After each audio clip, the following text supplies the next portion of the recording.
Good afternoon and welcome to Winter Chevrolet Stadium, where we're ready to go with Runs Hits Aaron, the pregame show for the Pittsburgh Diamonds, where we get to speak with Diamonds manager Aaron Miles. Behind us, a group of funny-looking people here for Friends of Scott McDonald Day, and we're going to talk more about that later. But right now, we're going to talk to Aaron, who is here after one of the maybe the most rewarding, wonderful days of the season for the Diamonds yesterday. It was really a great baseball game. Sure felt great, I'll tell you that. Yeah, after 5 in a row losses to win and win in fashion that, the games that have been getting away from us, and that is the close ball games. And we won a game, what was it, 4-2. So, the bullpen did what it needed to do. The guys made most of the plays, and we had a clean baseball game, and I thought we should have got to their pitcher and scored a couple more runs, but we did enough to win, and that was great. Jordan Brink looked outstanding. Jordan Brink has looked great. He keeps getting better and better, and it's been a great experiment, him going back into a starting rotation as opposed to last year being the closer. He's getting better. He looks like a big league prospect, and I hope he's going to be on to bigger and better things after this year. After the season is over. Yeah. Cameron Hatch and Barnesi both look good. It's hard to take one game and say it's the whole season or it's going to, even another week. But the Diamonds sure needed some good news after a tough. I am calling this, the bullpen has been one of the toughest things for us, and it's a little bit of guys being rusty, guys just getting back into baseball shape. And then some bad decisions maybe on what you should throw or just inefficiency. But I do believe that this will be the best bullpen in the league for the last month of the season. I do believe that. And I know Sonoma's got an okay and Sanderfeld's still pretty good, but they lost Mazza. I just believe that this is going to be the best bullpen in the league. And I think it's going to show in our wins and losses the second half. Is Moskowitz coming back? Well, we hope so. We hope so. And, at some point, I believe we will get him back, and it's just going to make us stronger. But even without him, as it is, we're getting Sammy Whelan back today, one of our best relievers from last year. Barnesi's looking good. Hatch looks good. Johnson looks like he could be one of the best relievers in the league. So things are starting to look, as long as it's not a fluke, as long as these guys continue to look how they've looked the last few outings, I think we're going to be good. Because the Diamonds, when you look at the team statistics, the Diamonds are solid third in every statistic, in batting, in pitching, and in fielding. It hasn't translated to third in the standings, and in fact, it's a 7-game difference, a 6-7 game difference.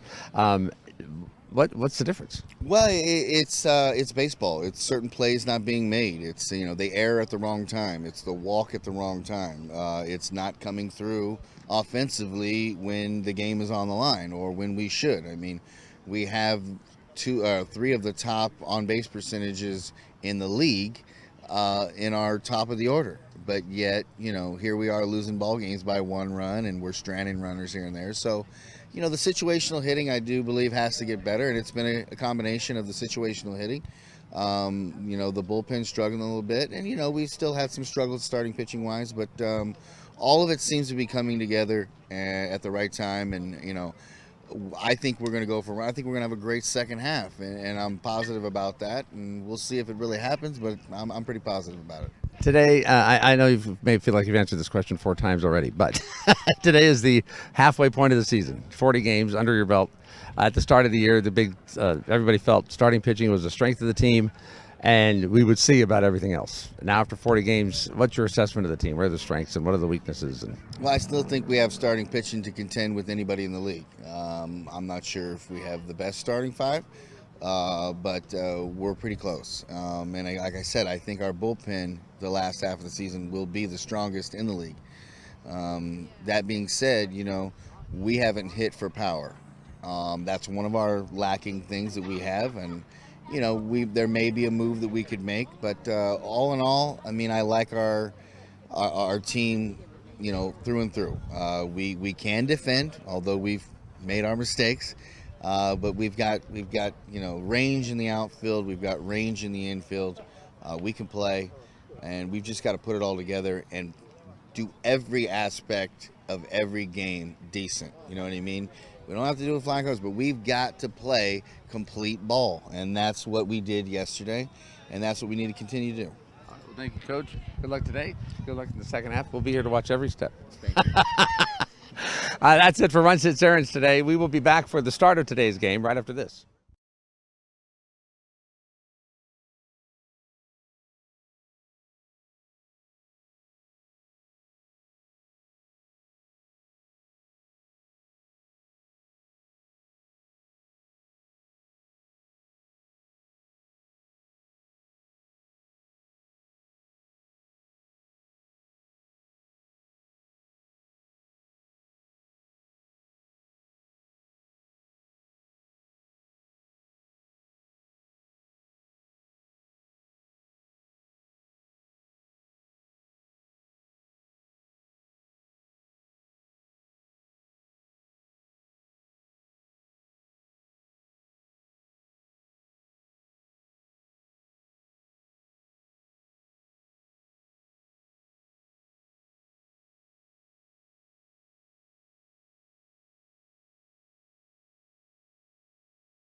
impressive 4-2 win.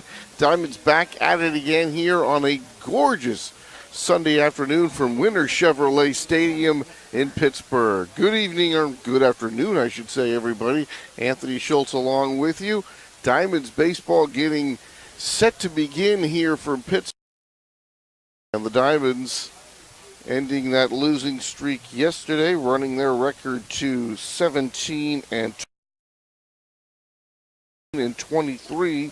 These teams doing battle for that fourth and final playoff spot as we are now into the second half of this Pacific Association season. The starting lineup here for Napa: Nick Kern to lead it off, Willie Salas, Josh Monalago, Nico Tony, Kai Davis, Dominic Bethencourt, Jordan Anderson. First pitch in there for a strike. Zach Taylor, Austin Fitzpatrick, and this lineup facing Diamond right-hander Tyler Steyerwalt. Count no balls and one strike to the second baseman Nick Kern. Tyler ready, and the next pitch, swinging a ground ball to third. Valera had it, booted it, and Nick Kern is going to reach on the E5, and that's the way things begin here this afternoon. Defensively for Pittsburgh: O'Donnell, Wallace, Bakulin, left to right in the outfield. Valera, Garcia, Yasuda, Morgan, Blatnick, third to first in the infield. Bracamani behind home plate. For the aforementioned right-hander Steyerwalt, who comes in with a record of 1-0, 4.01 ERA, 6 starts for Tyler, 33 2/3, 29 Ks, 19 walks. We were talking about yesterday the high scoring in the Pacific Association, a 4.01 ERA. That is stellar right now. And here's Willie Salas, the shortstop. He takes a strike in the count, no balls and one strike. It is Friends of Scott McDonald Day, so yeah, there's nobody here. Just kidding. Of course there are people here. Scott should be joining us a bit later, entertaining his friends right now. And the next pitch, Salas takes low for a ball on the count. 1 ball and 1 strike. Umpires today: Danny Speck behind the plate. Ray Hammond is the field umpire. Diamonds trying to make it 2 in a row and put some space between them and the 5th place Napa Silverados. Kern with his lead being held on. The next pitch, fastball in the outside corner, and the count 1 ball and 2 strikes. So the Diamonds getting it done by a count of 4-2 yesterday. And we heard Aaron Miles in the pregame show yesterday talking about the previous game and how it just, the errors and whatnot, the miscues just did not look like a professional game. 1-2 pitch, and that is just low for a ball, and the count goes 2-2. Well, yesterday's game, folks, played out just beautifully. Looked good on the field. Final 4-2, moved at a wonderful pace, and that was a very well-played, entertaining ball game. And more importantly, the Diamonds got a win that they really needed to get. Diamonds baseball coming to you on Bay Area Sports TV and Mixler. So for those of you who are not seeing our images, the Diamonds in orange today with the white pants, travel grays for the Silverados.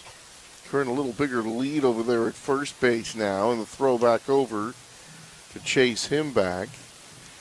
So Kern, Salas, and then Monalago, and then Nico Tony is the designated hitter, will hit 4th. And barring a double play, we'll see him another throw over. And boy, that time Kern had to dive back in. And now I'm being joined by Scott McDonald. He had to hurry. Over here a little bit. Yes, I'm trying to not, miss the baseball game, but friends are demanding. The Diamonds, they're here. They have every right to be happy here. Last day of the This is the halfway point of the season, and we were talking to Aaron in the pregame show, and he is very happy. As we said yesterday, that was a complete game they put together on all the facets of the game, and it was good to see. I was just saying the whole look of it was truly professional. Yes. And Aaron was saying the opposite about the previous game. Yesterday turned out to be one of those great games, and of course the important thing, the Diamonds wiped out that 5-game losing streak. As we take a look at Steyerwalt from the stretch, working very deliberately now. The next pitch is high and in, and the count goes full now, 3 balls and 2 strikes. For Tyler Steyerwalt, this is a chance to come back from a slight injury, and it's important for the Diamonds. They have, their hitting was weak at the beginning of the year. Now that has come around. Steyerwalt, it was part of a starting pitching crew that was going to be the strength of the team. There goes the runner, and this is going to be a hit by pitch. So Salas hit by the 3-2 pitch, and that's going to bring up Montalongo. So danger zone here for the Diamonds as Kern reaches on the air. Salas hit by a pitch. And now Montalongo up there with Nico Tony on deck. You need 2 power guys in this lineup. And now Tito Fuentes wants to check on his shortstop, Willie Salas. It was an odd situation when he was hit by that pitch, because usually guys will get hit in the back because they turn their back to the ball, or the ball hits them in the shoulder or something. But somehow that ball hit him in the chest and this kind of this higher stomach area. So probably worth taking a gander. Oh, that's okay. Here's Montalongo. Leads the team in home runs. And he's up there with a couple of guys on base. Chance for Napa to do some damage right out of the gate here. Steyerwalt, a long look in and look back. And Montalongo's waited long enough, and he steps out.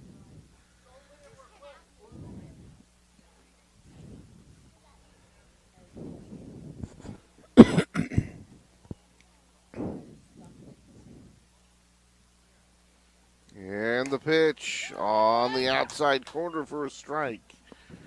0-1 to Josh.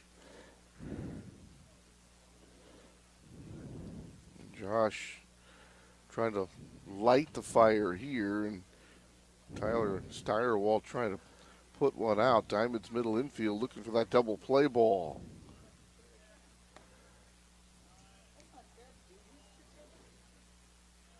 The 0-1 pitch. Montalongo squares the bunt. Steyerwalt has it, throws to third, and gets him.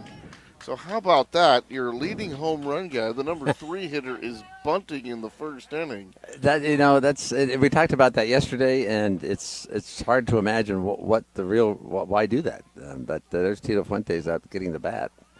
I think he was down at first base after checking on his hit batsman, but that was an odd call. That was, and now obviously you must have been bunting for a base hit. You'd have your third guy sacrificing. That's a strange play right there from Napa. And now here's Nico Tony. Same situation, except there's now 1 out. So it looked like Montalongo, and he really did the Diamonds a favor that time.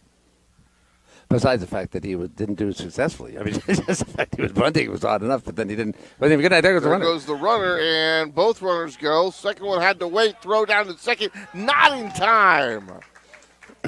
Yuki Yasuda a bit miffed, a couple of quick little hops with that body language telling me that he thought he had the runner. Of course, Montalongo had to wait and make sure Kern was going, saw that. Bracamonte, well, he threw down to second. He clearly had a better chance to get Josh at second base. And it looked like they had him. And, well, the umpire, Ray Hammond, says safe. And now runners at second and third with 1 out. I thought he had him, too. I wasn't at second base, but it sure looked like the throw was there in time.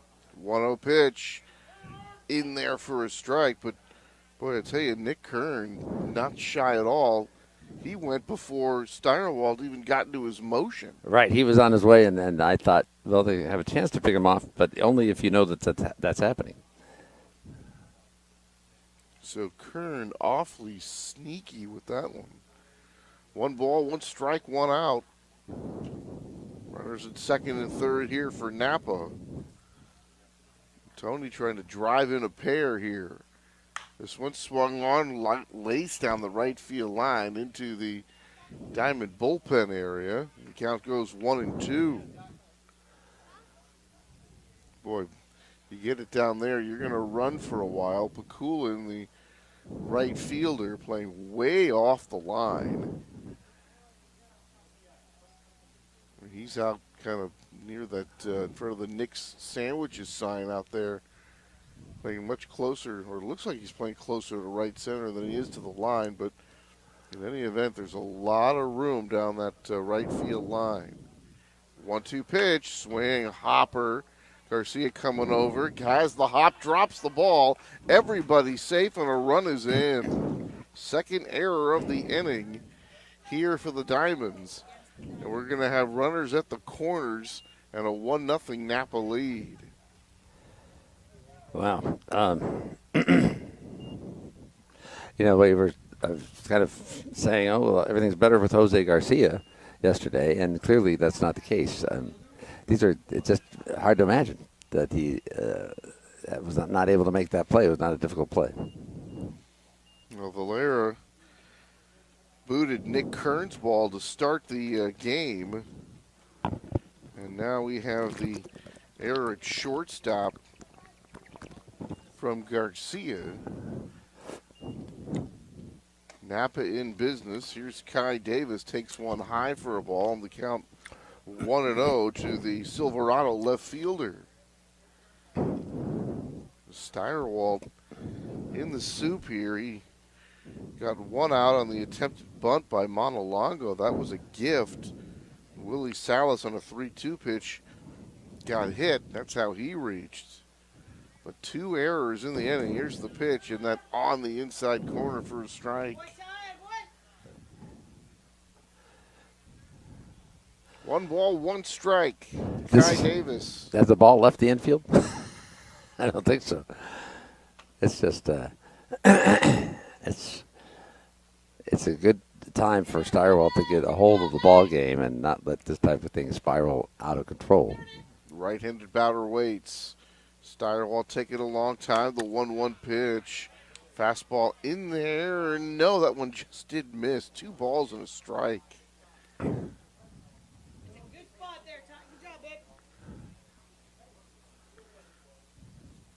Diamond's expected to get that call, but they do not. Count 2 balls and 1 strike. So Davis in the driver's seat here with the count. Runners at the corners with 1 out. This one hops up there, and the count goes 3 balls and a strike.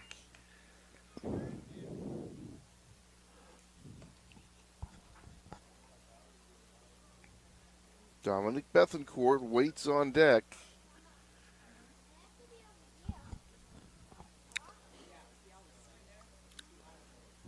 Diamond's trying to keep this to a minimum here. This is a tough way to start here for Tyler, coming in with that nice ERA of just a hair above 4. There goes the runner. Here's the pitch, a hopper to the third baseman Valera. He's got it, throws over to first. They get the out there, then back over to third. Ball's going to hop up there to Garcia, who was covering.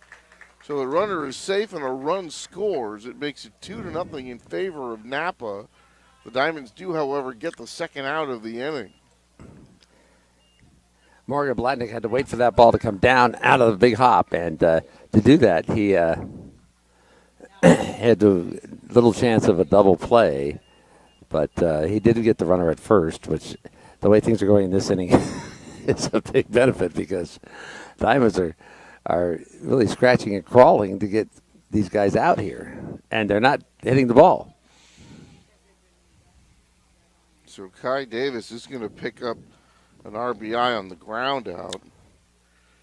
He's out 5-3, and excuse me, I had my third baseman and first baseman mixed up, so switch that. Ground ball up the middle. Garcia, it's off his glove. It'll trickle into center field. That's going to be an RBI base hit for Dominic Bethencourt, and he comes up with a big 2-out RBI hit, and that makes it 3-0, and the inning continues for Jordan Anderson, the center fielder. We have talked about this a lot when, from the Diamonds' perspective, when they get runners on and stuff. You have to say Napa has taken complete and full advantage of every error, of every opening the Diamonds have given them in this half inning, and have a 3-0 lead. Inside for a ball that they don't deserve. not from a standpoint of getting up and knocking the ball around the baseball diamond and say, and getting hits, etc. The Diamonds, it's just been a complete gift. 1 ball, no strikes. Here's the pitch. Check swing, and they're going to call this. They're going to appeal. And Ray Hammond, the field umpire, says no swing. So 3 in the inning here as we're just getting the seats warm. And Silverados out to the good start. Here's a throw back over. And like you said, Scott, they have just the 1 hit in the inning. There was, however, a 2-out RBI base hit, so a 3-spot put up by the Silverados. Anderson waits, hits this one, line down the left field line, foul, and the count goes 2 balls and a strike. That ball wasn't struck really hard. In fact, it sounded like he broke his bat. Something happened. He's going back to get a new one, so... Napa having, we're here at the halfway point. It's a good time, of course, to take kind of stock of what's happening in the Pacific Association. And maybe the 2 teams have had really spectacular first halves. One, of course, Santa Fe, which has taken a big lead and is clearly the class of the league at this point. 29-10 coming in. But Napa, I don't think anybody can underplay what a spectacular start this is for an expansion team. In the 1 game behind the last playoff position as we reach the halfway point of the season, Napa has really had an outstanding year. 2-1 pitch from Steyerwalt. Instead of throw to first, close over there. With Valera holding the runner on, but Guy Davis safe at first. Or pardon, that's Bethencourt, who just got the RBI base hit. Get a bigger lead now, not going, swinging a foul back.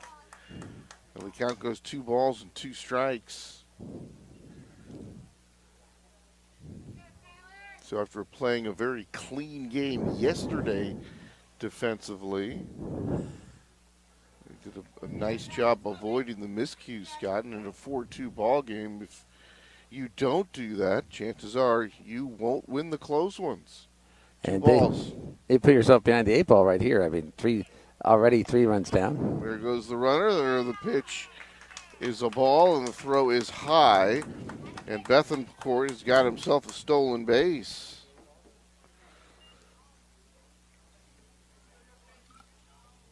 So he was not waiting for the payoff pitch.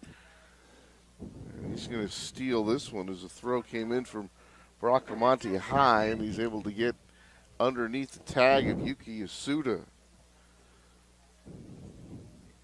3-2, 2 outs. Steyerwalt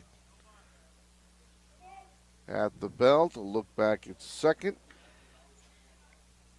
Jordan Anderson, tired of waiting, backs out. Steyerwalt is not the fastest worker in the league.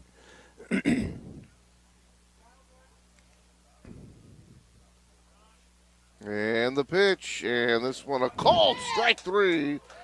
Anderson strikes out, looking here to end the inning, but a productive top of the first for the Silverados. They get 3, and at the end of half an inning here from Winter Chevrolet Stadium in Pittsburgh, 3-0 Napa. In baseball, dedication, hard work, and some creative thinking can make a team a champion. At Winter Chevrolet, the same qualities can make you the champion. Pittsburgh knew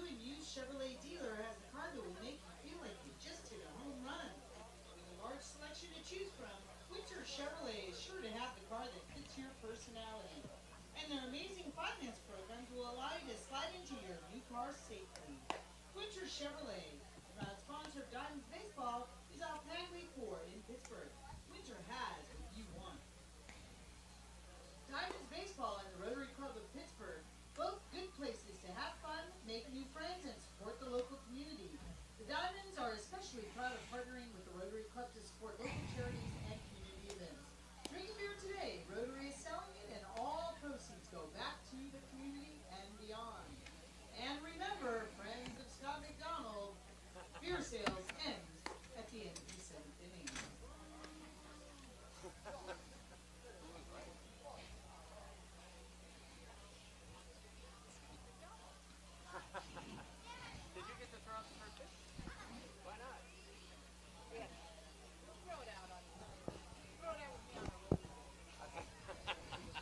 Well, he was welcome.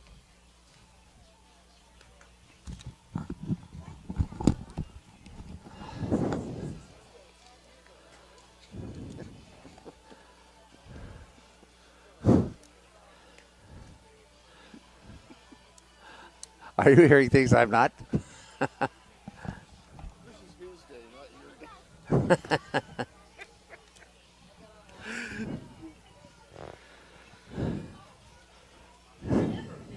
All right, going to the bottom of the first inning, a 3-0 lead already for the Silverados. Here's the lineup for your Pittsburgh Diamonds. Yuki Yasuda's at second. Morgan Blatnick back in the lineup. He is at third base. Rafael Valera is at first base. Joel Carranza in the cleanup spot. He's the DH. Gabriel Bracamante, the catcher. Pakulin's out in right today. Wes Wallace in his usual spot in center. Pat O'Donnell is in left. Jose Garcia, the shortstop. And this lineup will take on Scott Harkin, the right-hander of the Silverados. 1-1, a 497 first pitch in there. A strike. 7 starts, 38 innings pitched, 33 Ks, 22 walks for Scott. I think this is the first time Yuki has had the leadoff position in the batting order all year. Yeah, he was much further down in the order before. Just kind of as time has gone by, he's crept up and up and up. The 1-1 pitch to Yuki into center field. Anderson is there, reaches up, takes it for the out. Here is the defense for the Napa Silverados. Davis in left, the aforementioned Anderson in center, Fitzpatrick out there in right, Bethencourt and Salas on the left side of the infield, Kern, Monalongo on the right, Taylor behind the plate for Scott Harkin. Third season as a pro, first in the Pacific Association. Had been in the Brewers system, played in the Arizona League way back in 2013. Here's the pitch, and that's in there for a strike to Blatnick. And, well, Scott McDonald, he's kind of in the Brewer system himself. I'm more of a Vintner system. The 0-1 pitch, and that misses to Blatnick. And the count 1 ball and 1 strike. Had a chance to talk to Tito Fuentes Jr.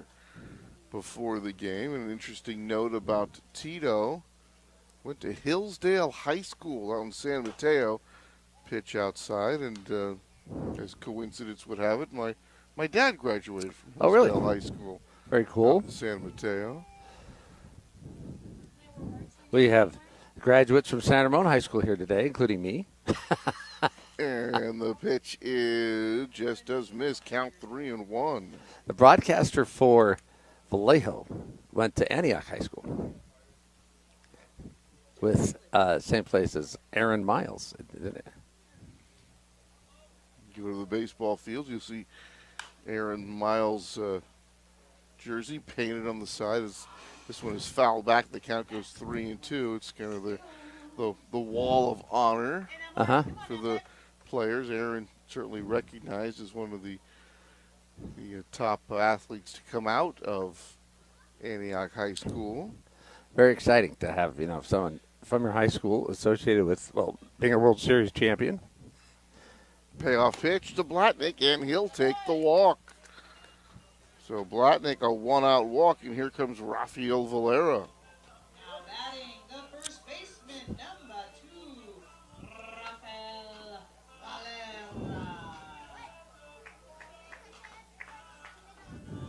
Okay, here's Valera now, 1 on, 1 out. As the Diamonds trying to get some of those back that they that they literally gave up in that top of the first.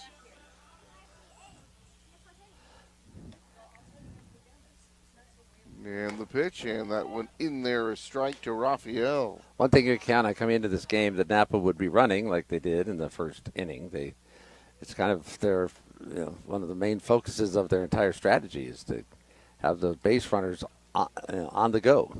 Here's the pitch, breaking ball, stays high, and the count goes 1 ball and 1 strike.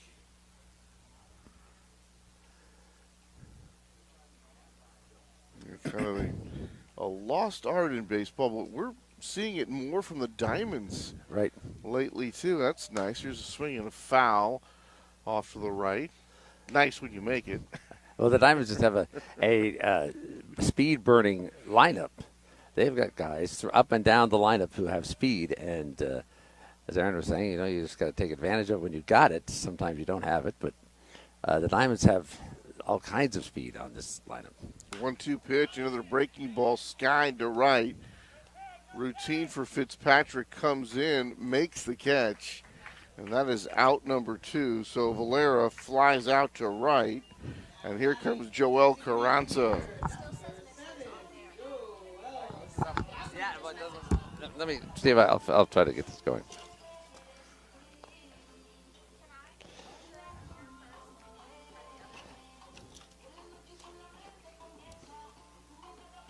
So here's Carranza now.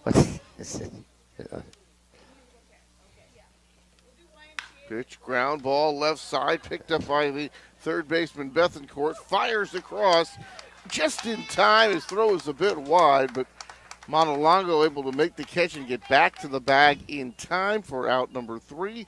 Diamonds get a runner, but they do not score. And at the end of 1, Silverados 3, Pittsburgh nothing.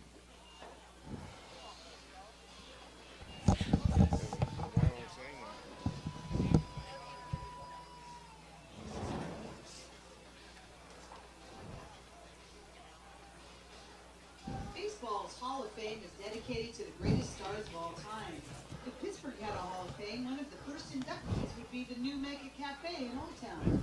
The difference is, this iconic restaurant hasn't lost a step and would still make the All-Star team. Great family fun, delicious Mexican food, and prices that make it all affordable.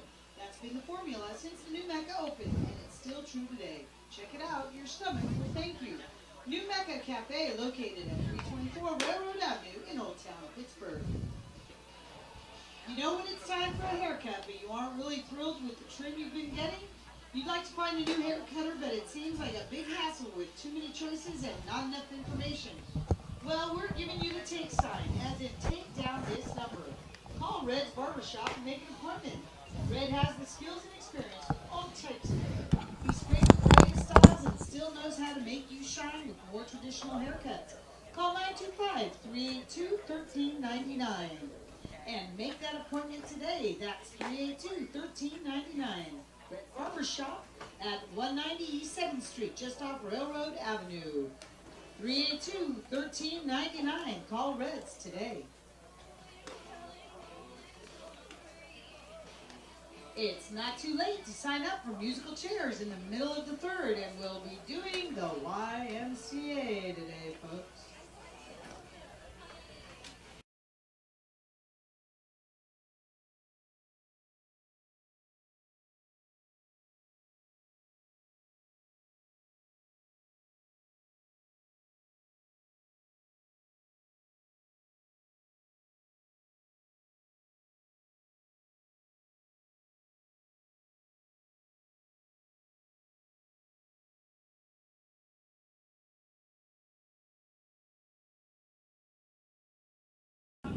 So the bottom part of the order, and then Nick Kern, the top of the order, set to at 3rd here in the inning.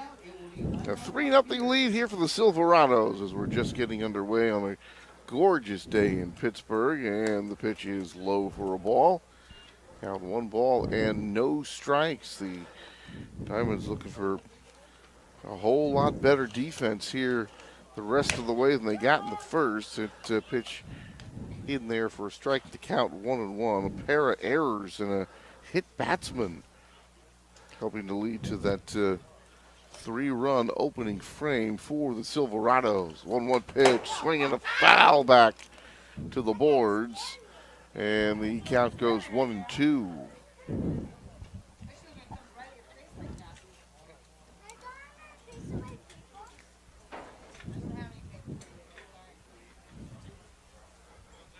Taylor, right-handed batter, waits. The 1-2, swung on it, missed strike 3. The off-speed pitch gets him as it was running away from the right-handed batter, and he swings right through. Back-to-back strikeouts here.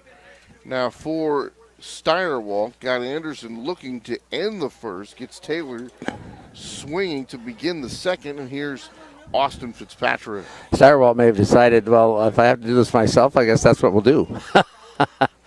Because the defense behind him has not been sterling. And the first pitch to Austin Fitzpatrick, just a bit low, and the count goes 1 ball and no strikes. Ninth place hitter waits, and he swings and fouls this one back to the screen, and the count goes 1 ball and 1 strike. Fitzpatrick in the lineup yesterday. Same spot, same position defensively. Couple of strikeouts and a walk for Austin. 1 ball, 1 strike, 1 out. Top half of the second inning from Pittsburgh. Wind starting to kick up behind us. You know, what's weird is we usually see the wind blowing like crazy in the outfield, and over here it's kind of calm, and the flags behind us are going crazy, and the flag in center field is just kind of normal. And this pitch looked like Steyerwalt was trying to throw a slider there and just didn't have a whole lot of spin to it. Just stayed outside for ball 2. 2 balls and a strike. Some scores from other games. The Sonoma Stompers are leading the Clippers 2-1 at the moment. We've had more trouble with the scores recently than we ever had. And Vallejo and San Rafael are scoreless, but that's because they haven't started yet. And usually that's the way the game starts, 0-0. Yeah. Unless they're making a new rule, they're going to put runners on before the game starts. I've heard of such a rule. Called strike 3 on the outside corner. So Steyerwalt starting to heat up. He gets Fitzpatrick looking. 2 strikeouts to begin the second. Back to the top of the order now for Nick Kern. In addition to Friends of Scott McDonald Day here at the ballpark, I heard something that it's like National Ice Cream Day. Oh, no. I heard that. Oh, boy, today. that fits right in there with Scott McDonald, who's, a huge ice cream consumer and should not be, because that makes a huge Scott McDonald. And it's funny because I have not heard of wine-flavored ice cream. You never heard of lime-flavored ice cream? Wine flavored. for Scott McDonald. I haven't had wine-flavored ice cream, but actually I think I have. Swinging a pop-up. Short left field. Here comes O'Donnell out. And makes the catch, and the inning is over. A 1-2-3 inning for Tyler Steyerwalt. And at the end of 1.5, it's the Silverados 3, Diamonds nothing. Weirdest ice cream's coming up, but I'm going to go get my statistics. Road trips can be grueling, which is why baseball teams are happy to split their road games. But there is one way to guarantee a win on the road. That's why staying at Hampton Inn by Hilton. Fresh, up-to-date accommodations include a hearty cooked breakfast to get you off to a good start to the day. Known for low-end prices and high-end service, a stay at Hampton Inn by Hilton means you earn those points for the valuable Hilton Honors Program. You can find a Hampton Inn by Hilton in Pittsburgh and Redwood. Stop in today. Want to tailgate in City Park before the next Diamonds home game? Nick's Sandwiches is a great place to start. Everything you need for a big, hungry crew. Tasty lunch on the Delta, or a quick grab of coffee and a bite to eat on the way to work. Nick's Sandwiches is Old Town Pittsburgh on Railroad Avenue across from the marina. Eating at the Diamond's favorite deli is as satisfying as a 3-run homer. Start your pregame warm-up at Nick's Sandwiches at 315 Railroad Avenue in Old Town. Be sure to sign up for our interactive games between innings. We're going to have musical chairs, hula hoops, and kids announce. So here come the Diamonds. All right, bottom of the second we go. Gabriel Bracamonte will start it. Pakulin will hit second. Wallace third. And should anybody reach, we'd get a chance to see the left fielder O'Donnell bat here in the frame. 3-0 in favor of the Napa Silverados, the baby Silverados in their inaugural season. Coming in at 16, up 23 down. Trailing the first place San Rafael Pacifics by 13. And our Pittsburgh Diamonds by a game. And of course the other new team, the Clips, 8 up 31 down. Clippers 21 back, and the Diamonds are going to see them again on Tuesday and Wednesday. Breaking ball there from Harkin in there for a strike, and the count 0-1. As Gabriel Bracamonte, who's been so very good since signing with the Diamonds, down in the count, no balls and 1 strike. And the strike 1 pitch, another breaking ball. This one misses, and the count goes 1-1. 3 runs at the top of the first for the Silverados, highlighted by a couple of errors and a 2-out RBI base hit from Dominic Bethencourt. Fastball inside, and the count goes 2-1 to Bracamonte. Yesterday for Gabe, the right-hander waits. The next pitch to him, breaking ball again, just off the outside part of the plate. Count goes 3-1. So yesterday for Bracamonte, 2-run home run that came in the first inning. Also reached on the hit by pitch. 3-1 to Gabe, and he takes on the outside corner a strike. 3 balls and 2 strikes now to Bracamonte, leading off the second inning for Pittsburgh.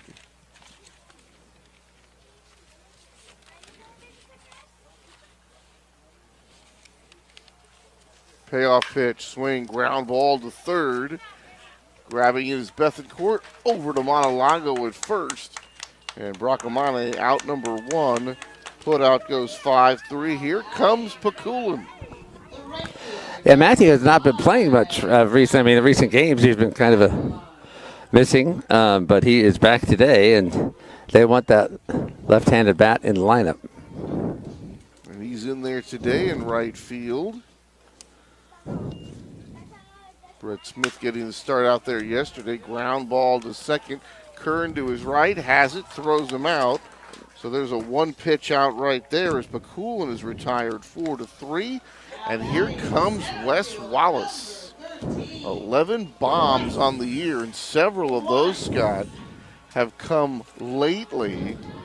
And he's been getting a lot of those with runners on base as well. He has, he hits in the clutch. He hits with the game on the line. He hits with people on base. And it's just obscured by his massive number of strikeouts. Big curveball drops in there for a strike, coming in with 70 Ks on the season. Right-handed batter waits, 0-1 pitch, fastball, popped foul. Up and over the grandstand, and the count goes 0-2. And that one makes that big noise when he comes. And it takes a while, so you're not quite prepared for it either. Yeah, exactly. It does take a while, and then you and then you think, now where is that? Is it coming to me? Going to bounce off something and hit me? 0-2 pitch, breaking ball that stays inside the count 1-2. Grandstand starting to fill up here a little bit more. 1-2 pitch, breaking ball outside and in the dirt, count 2-2. Had a good crowd yesterday. Grandstand was pretty full. Everybody was excited to be here, and it was turned out to be just a very, very entertaining and competitive game. 4-2 Diamond win was the final. The 1-2 pitch just off the outside part of the plate, and a good take right there as the count goes 2 balls and 2 strikes to Wes Wallace. That was not an easy take on that last one. 2 balls, 2 strikes, 2 outs, swung in a foul back to the screen. and the count remains 2-2. So a good take by Wes on the previous pitch, and on this last pitch, he spoils a good one and fouls it back. Another 2-2, swung on and missed strike 3. So a 1-2-3 inning for Scott Harkin. We have played 2 full. Silverados 3, Diamonds nothing.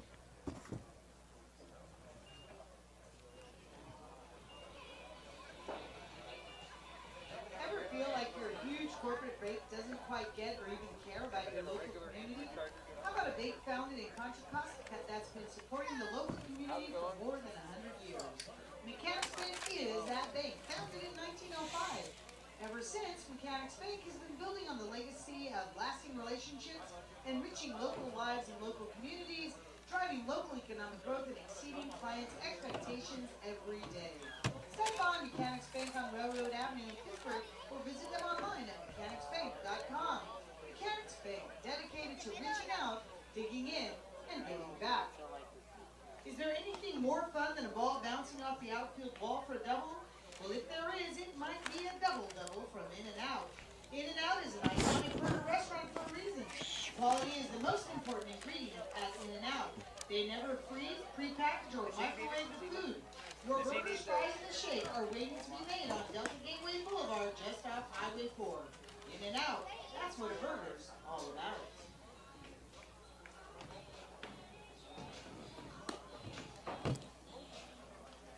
This one's yours, right? Yours.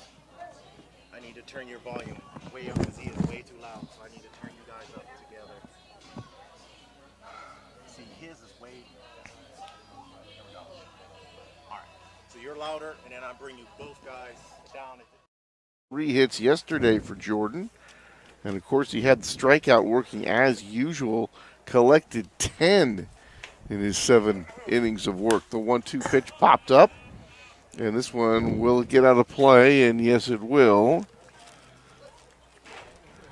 And the count stays at 1 ball and 2 strikes.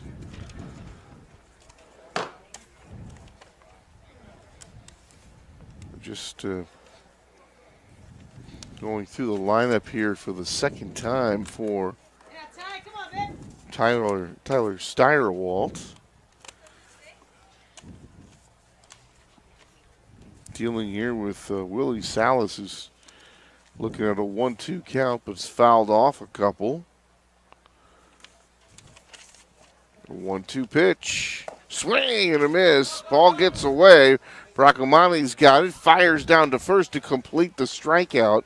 And that is out number 1 here in the inning.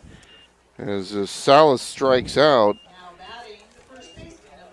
And that is going to be the 4th strikeout of the ball game here for Tyler Steyerwalt. And he's getting them here lately. Jordan Anderson to end the first. Zach Taylor and Austin Fitzpatrick, the first 2 outs of the second inning. Now the first out here of the third is Willie Salas. So Steyerwalt starting to find his mark. Here's the pitch to Montalongo, who bunted this the first time, and I'm going to bet the farm he's not bunting here. It was a shock to see runners at first and second, and he squares to bunt, and then he didn't do it well. He did get it fair. He did. But if you're at least trying to move up the run, which in that situation he's got to be bunting for a base hit. Right. Well, he's not the third place guy's not sacrificing. In the first inning, you don't think? I mean, he's looking at the third baseman saying, well, he's so far back there, I'm going to trick him. Well, I guess so. Yeah, you got to be doing that. 1-1 pitch, and this one inside for a ball. It wasn't a shift or anything. 2 balls and 1 strike. I mean, I was watching the Dodger game yesterday, and I noticed when the shift was on, 2 balls and a strike pitch. This one hit in the air, deep center field. Wallace going back, circling around into left center to make the catch, and Montalongo a long second out as he flies to center field. That was not a bunt. But that was a lot different than a bunt. But I'm noticing those guys against the shift, even the power hitters, trying to slap the ball the other way. All right, and what's the end result of that? Is the question. I mean, do you screw up your Hits. swing? It hits. Okay, well there you go. Yeah. Well, why wouldn't you? I mean, there's a huge hole, and One guy's over there playing third and short at the same Right. time. and it helps the team, etc. And your batting average. Just makes sense. Here's the pitch now. Swing and a miss to Nico Tony. He reached on an error his first time. And now we count no balls and 1 strike to him.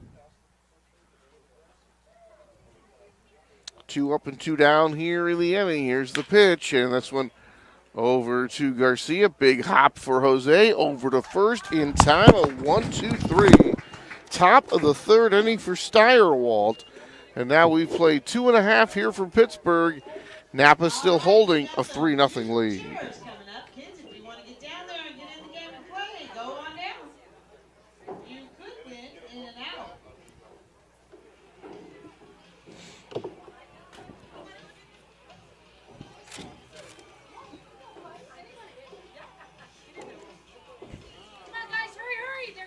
Hampton by Hilton. Road trips can be grueling, which is why baseball teams are happy to split their road games. But there's one way to guarantee a win on the road. That's by staying at Hampton Inn by Hilton. Fresh, up-to-date accommodations include a hearty cooked breakfast to get you off to a good start on the day. Known for low-end prices and high-end service, a stay at Hampton Inn by Hilton means you can earn points in the valuable Hilton Honors Program. You can find a Hampton Inn by Hilton in Pittsburgh and Brentwood. One example of teamwork is a smoothly executed double play memorialized in the famous baseball poem, Tinkers to Evers to Chance. Another example of great teamwork is the Pittsburgh Chamber of Commerce. MyPittsburghChamber.org brings together the many and varied businesses that make up the local economy and forges them into a community force that is focused on economic development, advocacy, partnerships, and workforce development. The Pittsburgh Chamber is making a difference. Even if your business doesn't leave you the time to get personally involved, your membership contribution will advance the cause. Visit mypittsburghchamber.org today. 2-0. And trying to make some hay right now here in the third. And so far, just 1 diamond is reached. That was Morgan Blatnick with a walk. Other than that, Harkin, he's faced just 1 over the minimum. Here's the pitch, and that is low for a ball. And Pat O'Donnell up there right now. 1 ball to Pat, and the 1-0 pitch is in there, a strike. And the count goes 1 ball and 1 strike to O'Donnell. And getting started in left field again for Pat. O'Donnell waits. Here's the pitch to him. Breaking ball, and he spins this one foul left side. Count goes to a ball and a strike. O'Donnell 0 for 3 yesterday and led off all 3 times that he came to the plate. Did reach on an error in the second, but a pop out and a strikeout the rest of the way. Here's the 1-1 pitch to Pat, and he takes low for a ball, and the count goes 2-1.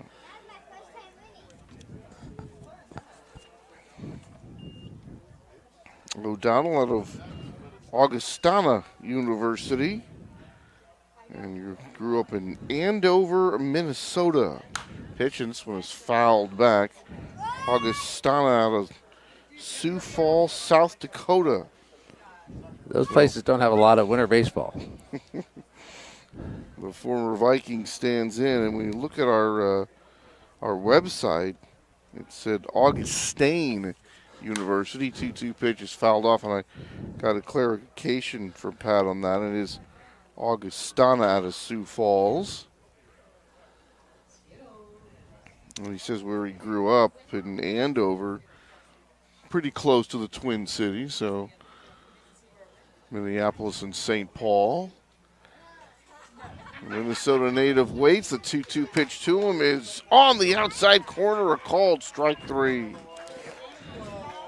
I've been a lot of places in the country, and I've never been to the Twin Cities. I guess I better put that on the top of the list. And It's home to what, Mall of America? Something like that. Don't they have a? Don't they have? Wasn't that supposed to be the biggest indoor mall in the country? Yeah. Don't they have like rides, like a roller coaster or something there? You know, I just kept hearing a lot about it, and one of the reasons I heard about it was because it's built on the old Metropolitan Stadium. Here's the pitch. And up high to Jose Garcia. Bud Grant. And, you know, once they built the dome and moved out of there so many years ago, here's the pitch to Garcia. And you would hear about the Mall of America, and, you know, then they would start talking about the old days when the Vikings were actually winning a lot more games playing outdoors, and now they play indoors and they don't go to the Super Bowl as much. Purple people eaters. Coincidence? I don't know. Well, how many times have the Vikings been in the Super Bowl? Once? 4 times. 4 times they've been in the Super Bowl. Okay, well there you go. My impression was no, maybe twice, but so. 2 balls, 1 strike to Garcia. And Harkin's pitch. Garcia reaches out and punches this one to the right side, and right on the fence, on the screen and out of play. And the count goes 2-2 to Jose.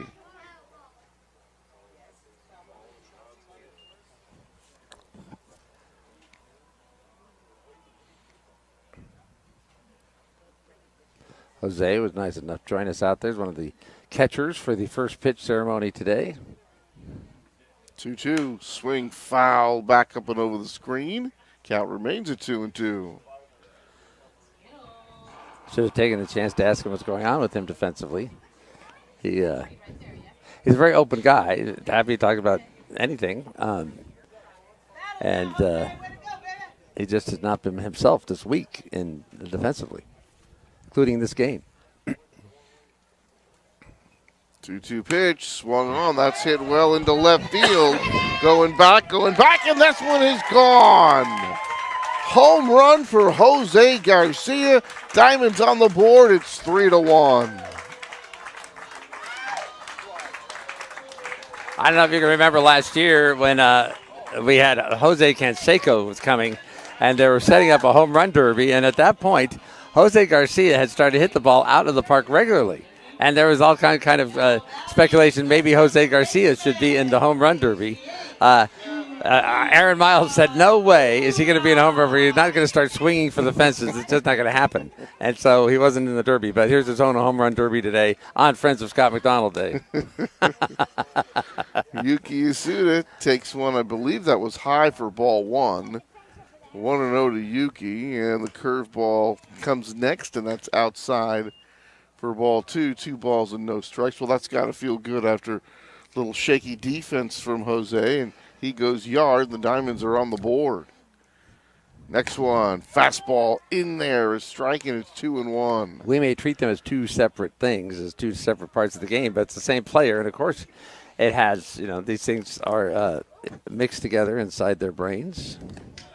2-1 pitch. That breaks in there, 2-2. And Harkins really used his curveball well. Even when he's missing with it, Scott, he's not missing by a whole lot. Harkins 2-2. Fastball, swing, ground ball, left side. Off the glove of the third baseman, Bethencourt, who was cutting in front of Salas, which he's supposed to do, but just had a tick off his glove. And the Diamonds get a break there on the E5 as Yasuda reaches. That'll bring out the pitching coach for Napa to have a discussion with Harkin. Harkin's talking about his curveball, and just the fact that it's there, that's part of the arsenal, is a big help. He has to throw it for strikes a couple times, but he doesn't have to hit the strike zone every time. Just know that it's there, and it makes you less reliant, less able to sit back and wait for the fastball. Yeah, then the guys obviously trying to pick up something, especially the guys on the bench looking and see if there's some way that he might be tipping his pitches, so maybe they could get an advantage that way. But right now with the sharp break that it has and his ability to throw it for a strike, certainly something that the hitters have to contend with the rest of the way. Now batting, third That was Jose Garcia's first homer of the year.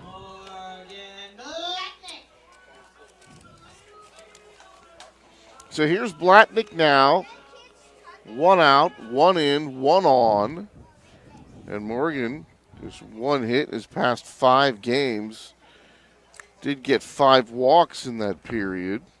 Picked up a walk earlier in this game. This pitch to him is low. And did pick up a home run, a couple of RBIs. That was on the 12th against the Admirals. And even though he's hit a bit of a rough patch, his on-base percentage, .483. Right, right. One of those, maybe that's a game you were talking about. He had his on-base percent. He was like 3 for 5 at one point in the game. I remember talking about it. For on-base percentage, I think he has 0 for 2 at the plate, but he had 3 walks. You'll take it. Right. Here's the pitch to Morgan on the inside corner for a strike. It's 1-1. So it looks to me like Harkin's been going fastball, curveball, and so far pretty effective. He's certainly been throwing them both for strikes here. And the young Silverados getting back-to-back good starting performances. Here's the pitch, check swing, roller left side, and the third baseman, Bethencourt, can't make the play again. That might end up being a base hit because that was going to be a tougher play, but he should have at least grabbed the baseball on that. That one. Was he had a very bad day at third base. He has 3 plays that he should have made that he has not made. And he was not at third base last night when the ball went right through Kern's legs a couple times. So third base clearly is a defensive issue for Napa and a benefit for the Diamonds right now. I think they're going to score that. Are they going to score that a base hit? Looks like they are. So an infield hit for Morgan Blatnick following the E5. And Scott said Bethencourt having some trouble at the hot corner. Here's the pitch, swinging a ground ball. Does it bounce over the base? No, it doesn't on the left side. Just wide of third. And Valera bidding for extra bases just did miss it. Looks like a hit to me. I thought it went right over that bag, but no one's paying attention to my sign. You know, it doesn't have to touch in fair ground as it passes the bag. It has to go fair over the bag, and that would mean it was a fair ball. That was very close indeed.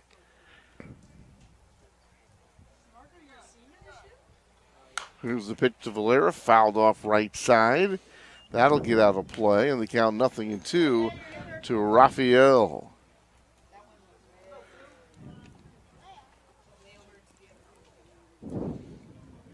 Still just 1 out in the inning. Diamonds with a run in on the Garcia home run. Yasuda reached on the air, sort of one of those in-between plays that allowed Morgan Blatnick to get the infield base hit. And the pitch to Valera. This one hops up there, and Taylor makes the stop, saving his pitcher a wild pitch. The Diamonds are here today against Napa, and then they get 2 games against Martinez coming up at home on Tuesday and Wednesday. So they get the last place team for a couple here at home, and that's hopefully a chance for them, they feel, to get a couple victories under their belt after maybe 2 here against Napa. 1-2 pitch, good curveball again, swung on and missed strike 3. So Valera, a strikeout victim. That is the third, make it the 4th strikeout for Scott Harkin here in the ball game, and that'll bring up Joel Carranza.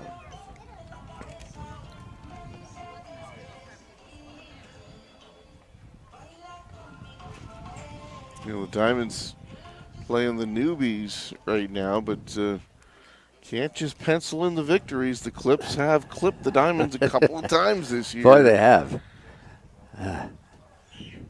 And the pitch, and that one is just off the plate for a ball. And even though the Clippers just 8 wins, I want to say, Scott, 3 of them, if I'm not mistaken, have come at the hands of the Diamonds. Absolutely.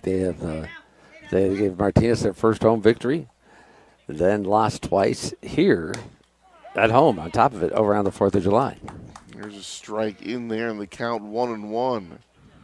So whenever Scott and I try to say, well, here's this, and this is going to benefit because of that, just take it, roll it up, throw it out. Yeah. We're not sure what's going to happen. You're looking at the schedule, you think, well, this makes sense. This is what's going to happen here, and nothing makes sense. One pitch in there for a strike. It's 1-2. It's like you're watching Major League Baseball. The Reds just stink. Dodgers come in hot. Reds sweep them 4. Later on, the Reds just stink again. Cubs come in there hot. Reds sweep them 4. Right. So go figure. 1-2 pitch, swing and a miss at the breaking ball, and that'll do it for the inning. Another strikeout as Carranza goes down. 3 strikeouts in the inning, but Jose Garcia gets a home run, and the Diamonds are on the board. We've played 3 straight, 3-1 Silverados. That's where Paper Tiger Ready Print comes in. It's their mission to help you achieve your business goals, and that starts by listening to what you want and making it happen. At Paper Tiger Ready Print, If you've been there before, you know when your car breaks down on the freeway, you want quick, reliable service. You want All Counties Tow. With 20 years of experience, 7 locations in Northern California, and 50 trucks, All Counties Tow is the one to count on when you need roadside help. You can find them at allcotow.com or phone 925-709-0759 for fast, dependable service. Easy and painless. All Counties Tow. Nick's Sandwiches. Want to tailgate in City Park before the next Diamonds home game? Nick's Sandwiches is a great place to start. Everything you need for a big crew of hungry fans, or a tasty lunch on the Delta, or a quick grab of coffee and a bite to eat on the way to work. Nick's Sandwiches is in Old Town Pittsburgh on Railroad Avenue across from the marina. Eating at the Diamonds' favorite deli is as satisfying as a 3-run homer. Start your pregame warm-up at Nick's Sandwiches, 315 Railroad Avenue in Old Town.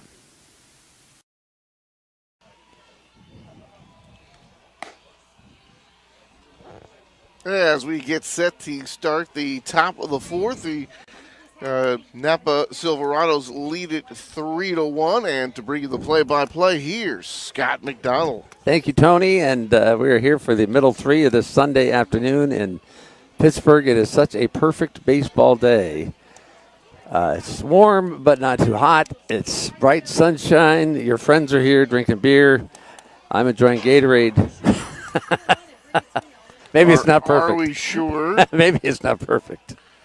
Funny because Gatorade comes in all those colors. It does. And I know wine doesn't come in all those colors. Yeah, but there food coloring could be your friend, I guess, at that point. But I think there's something about the color of a drink anyway that Yes. that impacts how you feel about it. Sure does. So I don't think like lime green colored, that blue aqua blue thing they have in Gatorade. That's not a good wine color. I have seen blue wine though. You have? I Okay, have, well, yeah. It's Like, really, how many glasses had you had up to that point? Gatorade? Yeah. At first it was purple, but later on, after a couple of them, it turned blue. It's funny how wine looks from this position. Okay, we're going to get going here in the top of the 4th inning as Kai Davis steps in here. The Diamonds down 3-1. Offensive explosion out of the bat of Jose Garcia last inning, a home run. Davis whacks this one down the left field side, and it goes foul. 0-1. And he'll be followed by Dominic Bethencourt and Jordan Anderson here as the Silverados, we're sitting here talking about playing the expansion teams, and the Silverados, of course, are leading 3-1. Well, we're trying to put them in the loss column already. They're saying that we're not going to do that, at least not willingly. Steyerwalt to the plate, and he whacks this one to right field. It's going to be a base hit. Going to the opposite field, and Davis is on at first base with a single. They're just reaching out, taking that ball where it was pitched. And hitters will tell you sometimes you try to pull that one, you just turn it over, and it's a roller to the left side. But nice piece of hitting there, just punching it through that hole between first and second. Leadoff hitter on here for Napa. Tyler Steyerwalt on the mound today for the Diamonds, trying to make a recovery from a very short time. It's a kind of a slight injury, and see that he is okay. He has given up 3 runs here, but he can not really be criticized too harshly for that. He had lousy defense behind him, and he got out of it with a minimum of damage. Maybe 3 is probably not a minimum of damage, but anyway. Here we are in the 4th. It's 3-1. Napa, that's a ground ball on one hop to Garcia. Throw to second for 1 on the first. Double play. The Diamonds pull a double play here in the top of the 4th to wipe the bases clean.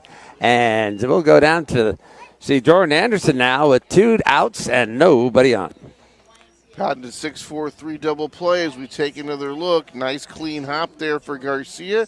Easy flip to Yasuda, who has plenty of time with the relay throw, and he just does nip him at first base. And the Diamonds turn the DP, and now 2 outs, nobody aboard in the inning. That's Rafael Valera at first, who's playing played every position practically on this baseball team. Here's a pitch. He and Blatnick have both done that, and now he's at first base. He started the year as their starting shortstop until Garcia got back to the team, and so since then Valera's been at second, third, first. Here's the pitch. Swung on a miss. That's a strike, and it snowballs in 2 strikes now to Anderson, who comes up here with 2 down and no one on. We're in the top of the 4th. It's 3-1 in favor of the Silverados. And Steyerwalt is looking better and better as the game moves on. That pitch is bouncing. As soon as I say that, he throws the ball a foot in front of the plate. You just can't get away with it. You try. As soon as you say anything as an announcer, the opposite will happen. That was the 2-strike waste pitch. Okay. That was wasted by 3 feet. Yeah. You start to forget where the home plate is if you keep throwing it there. So Steyerwalt back to the plate, and that pitch is outside. That was a little better waste pitch, but now he's had 2 of those, and it's 2 balls and 2 strikes on Jordan Anderson, who struck out in the first inning. 2-2 count. The 2-2 pitch. Swung on a miss, strike 3. Tyler Steyerwalt was strikeout number 5 on the day, as according to my scorecard, and that's good way for him to end the top of the 4th inning. We'll go to the bottom of the 4th with the score, Napa 3 and the Diamonds 1.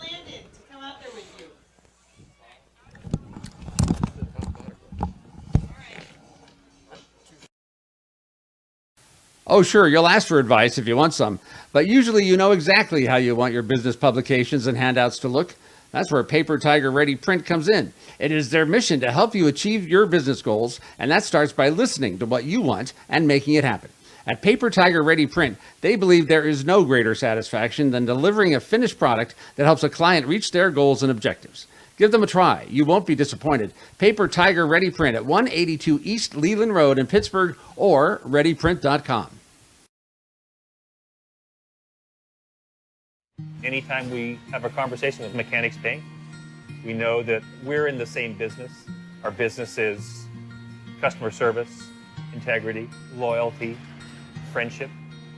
Mechanics clearly establishes a high level of tradition, honesty, integrity that comes through in all their transactions. I trust them with everything. I know that they're there for us. My name is Paul Irwin. I'm a mechanic.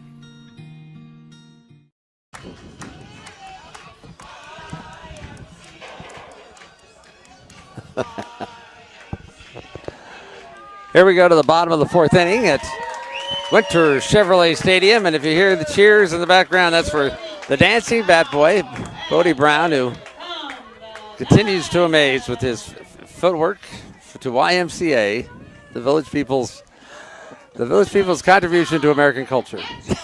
That never seems to ever go away. It will never go away. And I don't think I've given up expecting it will go. Sometimes I came back this year. That could possibly, but it's not. And it's not just here in Pittsburgh. It's everywhere. It is an easy. Everybody likes to. A lot of people like to do the YMCA hand movement thing. People get involved, and so it's a good deal. Don't they play it at weddings too? No, I know from a recent experience the big. Gabriel Bracamonte slaps the first pitch up the middle of the diamond and into center field for a base hit. What's the name song? Now, I'm going to say 2 things about this. One is Uptown Funk by Bruno Mars. That's America's party song, or at least it was for the last 5 years, maybe. Okay. But there's the greatest thing on YouTube of old movie stars dancing to Uptown Funk. Fred Astaire, Gene Kelly, Grace Kelly, and the editing is so incredible. I love that. So it's worth taking the search for Uptown Funk and old movie stars. It's really worth watching. Interesting. I'm a big old movie fan. Well, then you got to be there, man. Up here is Pakulin. He's ready. He gets a strike on that first pitch after Gabriel Bracamonte singles up the middle. And the Diamonds now have a runner at first, nobody out. They got a run last inning with a home run off of Jose Garcia's bat. Pakulin, as I said, we haven't seen him recently, it seems, but he's back in the lineup today, playing right field. Orange jersey, number 4, foul back. Diamonds in their orange jerseys. And here's another tidbit I picked up on the road. I was talking about the Loud Vallejo Admirals yellow jerseys that we've said when they were yellow and the Diamonds were orange, you could see this game, on Mars. It's so loud. But I was told by Scott Anderson over there, their broadcaster, information guy, PA guy, he does everything. Here's a pitch. That's a called strike 3 on Pakulin, and that's out number 1. But the Admirals this year, the starting pitcher gets to pick the jersey, what jersey the team will wear.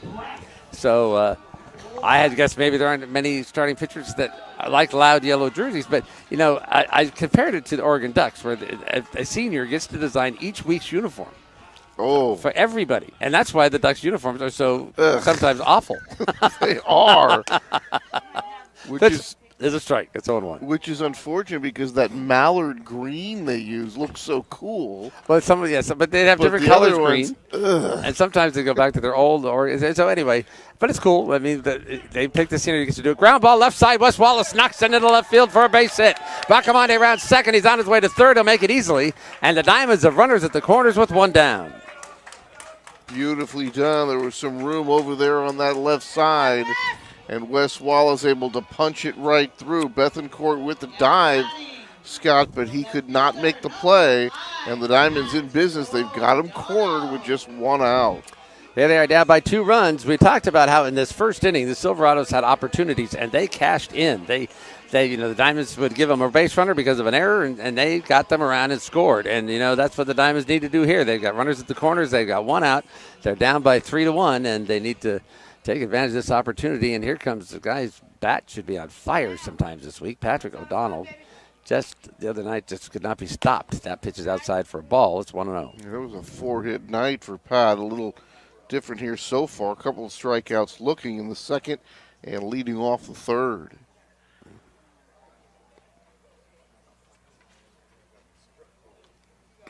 Kick and delivery. The pitch is out.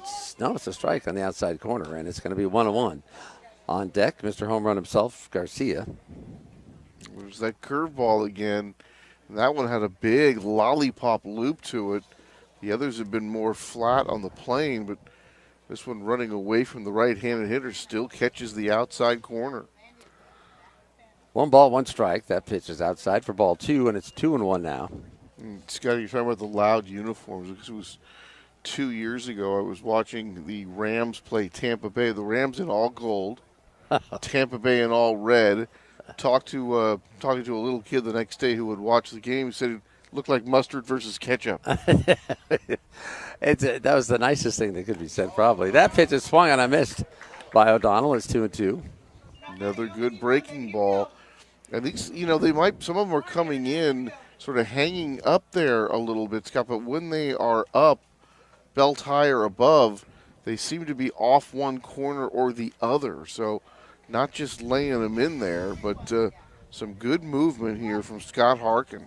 There goes the runner. Here comes the pitch. He fights behind Wallace going to second base, but too far behind, and it was fouled down the right field line. So the Diamonds had all kinds of activity on that play. They've got runners at the corners. Wallace taken off for second. O'Donnell slapped it down the right field line and the wrong side of that line, and it went foul. Diamonds playing a little hit and run. That ball was hit hard by O'Donnell, but well foul. 2-2 count. The 2-2 pitch. Swung about it up the middle, over the mound to the second baseman, flips it to second for 1, on to first, and he's in time for the double play. Not easy to do with O'Donnell's speed, but the Silverados turn it over here in the bottom of the fourth and keep the Diamonds from scoring. We're going to the fifth inning, and the score is Napa 3 and the Diamonds 1.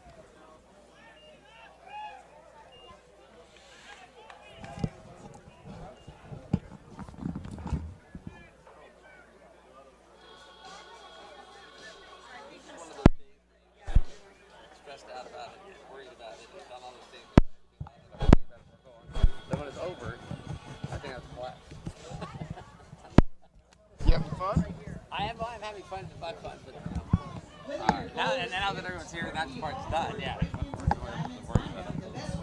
Red's Barbershop. You know when it's time for a haircut, but you aren't really thrilled with the trim you've been getting? You'd like to find a new hair cutter, but it seems like a big hassle with too many choices and not enough information. We're giving you the take sign, as in take down this information. Call Red's Barbershop and make an appointment. Red has the skills and experience with all types of hair. He is great with the latest styles and still knows how to make you shine with more traditional haircuts. Call 925-382-1399 and make an appointment. That's 925-382-1399. Red's Barbershop is at 190 East 7th Street, just off Railroad Avenue in Old Town. Give Red a call today, 925-382-1399. Little J's. The handcrafted burgers are sensational. The generous sandwiches are delicious. The hand-carved tri-tip is the best in town. Getting hungry? You probably already know where to go to find these food treasures. Little J's in Pittsburgh. Since 2003, Little J's has been rewarding those smart enough to stop in for a meal. They can also cater your next event. On Loveridge Road, it's Little J's Restaurant.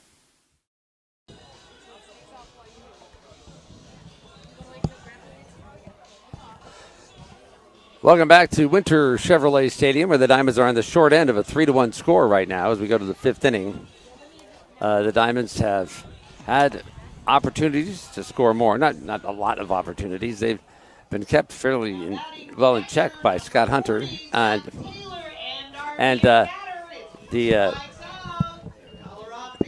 only run they scored was on a home run by Jose Garcia. So they will get their opportunity in the bottom of this inning. It is now the top of the fifth, and coming up to the plate will be Taylor, Fitzgerald, and Kern for the Silverados. Tyler Steyerwalt on the mound. His first pitch is a ball, and it's 1-0. Steyerwalt was not pitching because of a slight injury there for a short time, and he came out here. Next pitch is high for a ball. It's 2-0. He came out here today, and his defense, the defense behind him, did not come through, and he gave up 3 runs in that first inning. Right now, he's given up 3 balls to Taylor, and so he's behind 3 balls and no strikes here to the first batter in the top of the fifth inning. Yeah, 2 errors in the first 4 batters and a hit batsman. Usually not a recipe for a shutdown inning. This pitch, that's, a low and over the plate, but too low, and so that's ball 4. 4 straight pitches. The first batter is on. But yesterday, between Devin Ramirez and Jordan Brink, a well-pitched game, and so far Scott Harkin and Tyler Steyerwalt, another well-pitched game here. And look at the way it's gone for the Silverados. That 3 spot up there, but then 3 straight zeros, and let's see if Tyler can keep that going. Fitzgerald in here with a runner at first. That pitch is a strike. It's 0-1, and on at first base is Taylor. Now, the the Silverados like to run at every opportunity. They don't waste any time sitting around first base. But Zach Taylor, as we check it out, has no stolen bases, has not been caught stealing. So maybe he's not in the hit parade. That pitch is a strike. No balls and 2 strikes here to Fitzgerald. And Scott, when he's getting off the base there at first, taking his lead, his front foot is not even to the cutout. So that is a very short lead he's taken over there at first base as he's being held on by Valera. Meantime, while we see the cleanup hitter bunting, we don't see Fitzgerald bunting with the runner at first. Here, number 9 hitter. That pitch is a ball. Not an opinion shared by many in the crowd here. That was strike 3, but it did not get the call. 1-2 count.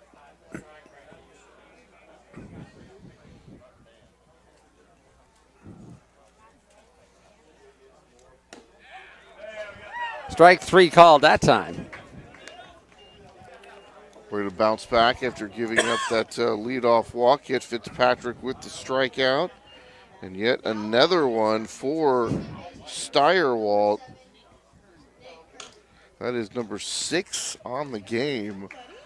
And he's starting to pile those up. Remember, 10 from Jordan Brink. And then between Hatch and Barnese, I think they picked up a couple more. So Napa Silverados right now, Scott, having some trouble putting the bat on the ball, even though they lead it 3-1. Well, that's why all that help is so frustrating when you're managing the team. But giving them base runners with all those errors and hitting the pit batters, etc. That first pitch here is a ball. It's 1-0. Another contested call by the umpire. And once people start paying attention to that, then they're on it. They're just on it the rest of the game. 1-0 count. Steyerwalt looks in. One out here. There goes the runner, and this pitch is lifted high and deep to left field. And you can't forget it. Patrick O'Donnell goes to the fence and watches it leave. That's a 2-run home run for Nick Kern here. A no-doubter, Scott. And I see that one, and you don't even need to look. O'Donnell started back, but didn't even need to do it. That ball was just easily going to clear that left field fence. And just like that, which was turning into a nice start here for Steyerwalt, and that has just gone down the drain here with a 2-run bomb. It's 5-1. That is the problem. Another problem, there are myriad problems with giving up 3 runs in the first inning. But another problem is that you just have no room for error. Right. Anything else that might go wrong makes it kind of a large lead now. It's now 5-1. The Diamond 3-1, of course, is anyone's ball game. 5-1 is anyone's ball game. But it just takes more of a consistent and concerted effort to get back into it. It's 5-1 here now, top of the 5th inning, after a 2-run home run from Nick Kern. That pitch is a strike. And it is now no balls and 2 strikes, I believe, on the batter. Just the second hit for the Silverados. So the bad news is a 4-run lead. Good news, a long time to go. That pitch is a strike, 0-2. Salas was the man hit by the pitch in the first inning, and then he struck out in the third.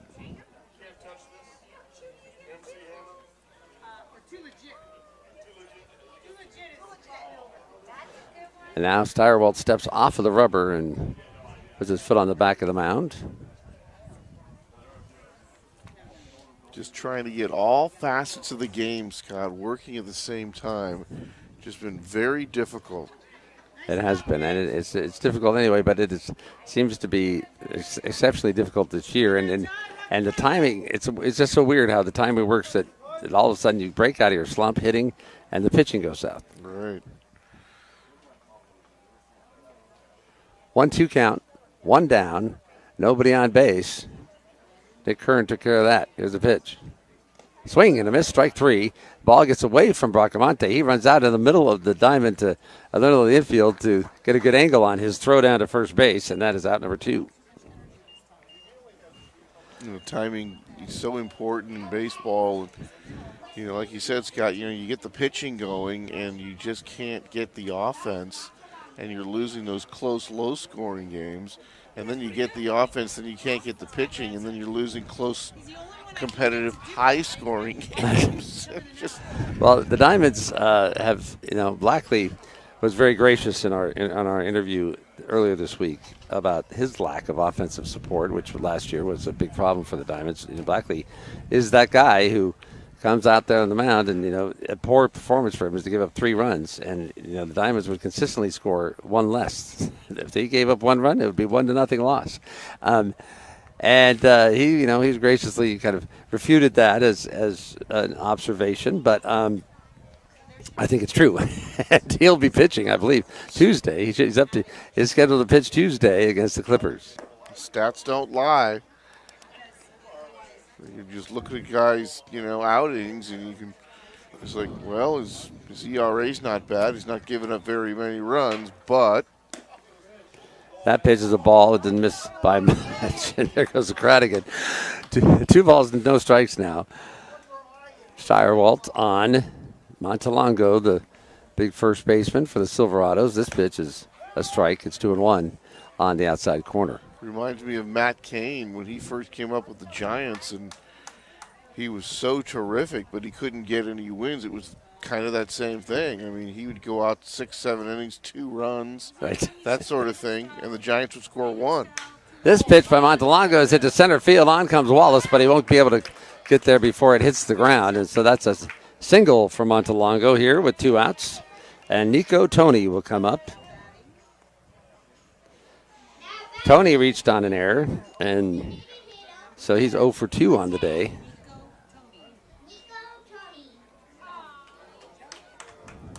The Diamonds and the Silverados here battling for 4th place. Yesterday, when they started the game, they were tied for 4th place, the last playoff position in the Pacific Association.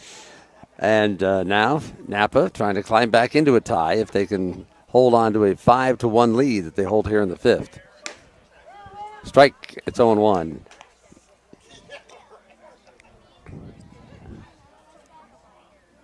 Tony looks down to the first base coach for an idea of what's going to go on. They've got a runner at first. It's Montalongo. And Tony at the plate. Even Zach Taylor, we said he had no stolen bases. This pitch is a ground ball to the left side. It's the third baseman, Blatnick, who picks it up and throws to second for the out. And that's out number 3. So the Diamonds get out of the most recent problem, but earlier in this inning, they give up a 2-run home run to Nick Kern. And that means that as we go to the bottom of the 5th inning, it is Napa 5 and Pittsburgh 1. Long way to go. Long way to go. Oh, Bodie.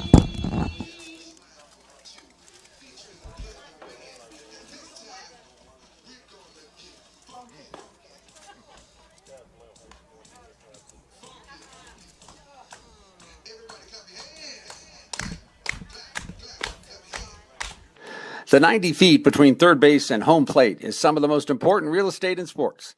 That's why a coach is located there to help runners navigate the valuable turf. There is help for you, too, when you need to navigate real estate issues. Kroski Real Estate in Pittsburgh has been building strong communities since 1946. The family-owned and operated business is an expert on commercial property management, real estate sales, and residential property management. Kroski Real Estate is on Railroad Avenue in Old Town Pittsburgh. When you are making the turn for home, get the help you need from Kroski Real Estate. Are you looking for a community-based establishment that will provide a fun and exciting environment for your family? Certainly Diamonds Baseball is one, and no doubt Lumpy's Diner is another. Before or after the game, eating at Lumpy's Diner or Lumpy's Diner Express can make for a great doubleheader. And if you want to win a road game, LD's Catering will make your event a hit no matter the location. Lumpy's Diner is a homegrown sensation, world famous since 2008. Bring your family to ours.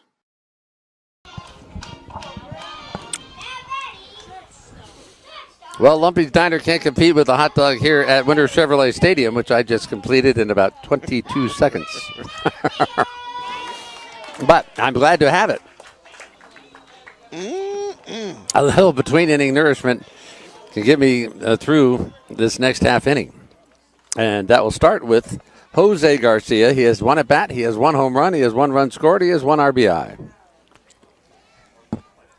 And that is the Diamond offense so far today. That pitch is a ball. It's 1-0. Diamonds with 4 hits, 1 run, 2 errors. The Silverados have 5 runs, 4 hits, and 1 error. That pitch does not quite get into the strike zone, and so it's 2 balls and a strike, and 2 balls and no strikes to Garcia here, leading off the bottom of the 5th. Yeah, not one of Harkin's better curveballs. That one kind of stayed high and just did not have that bite to it to get into the strike zone. Pitch is a strike there, and it is now 2 balls and a strike. Go ahead, Scott. Yuki Yasuda follows him, and then the third place hitter in this inning will be Morgan Blatnick. I was going to say that one, that last one was more like the curveballs we've seen from Harkin. Good break to him and staying away from the right-handed hitters. This pitch to Garcia is lifted high down the right field line. It's going to be foul, apparently, and it's going to fall without, I guess it went over the fence. Wrong direction.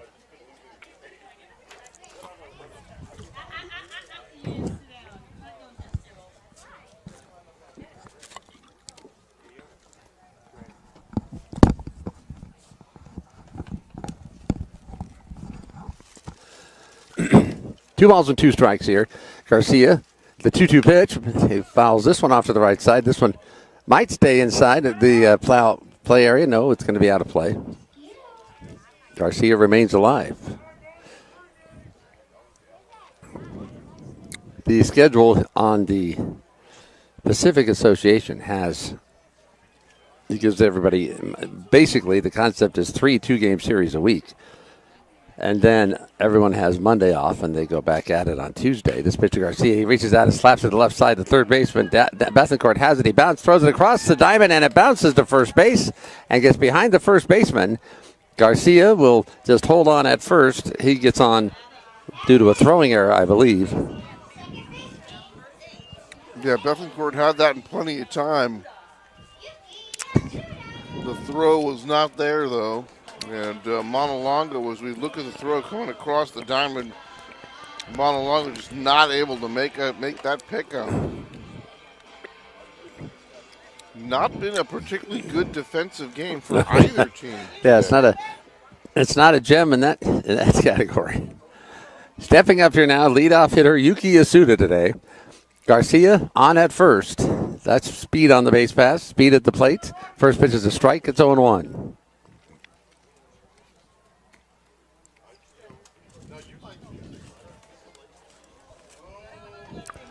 Hatch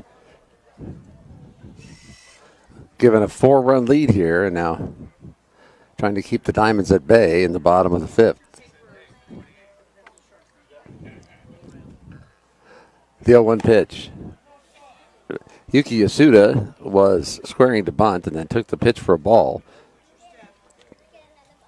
Diamonds down by 4. Bunting seemed rather odd at that point, too. Bethencourt not playing all that deep either. He was already kind of even with the bag. There goes Garcia, and Yasuda just reaches out and slaps it at first base, where the first baseman, Montalongo, will pick it up and just step on the bag for an easy out. Garcia easily down to second, but that was not exactly the hit and run the Diamonds had in mind. No, he was able to put the bat on the ball, but I'm not sure if the base would have been stolen anyway. But that is the situation if you're the hitter. Unfortunately, it made Yasuda go way out of the strike zone, and the result just a weak ground ball to first. He did his part as a teammate trying to make that play work, but it was an easy out for Napa. There's one down, and Garcia is leading from second now. That pitch is high and outside for a ball. Other scores, Sonoma is leading the Martinez Clippers. That game is in the bottom of the 6th inning. It is 5-1 in favor of Sonoma. And Vallejo and San Rafael in the top of the 5th, no score.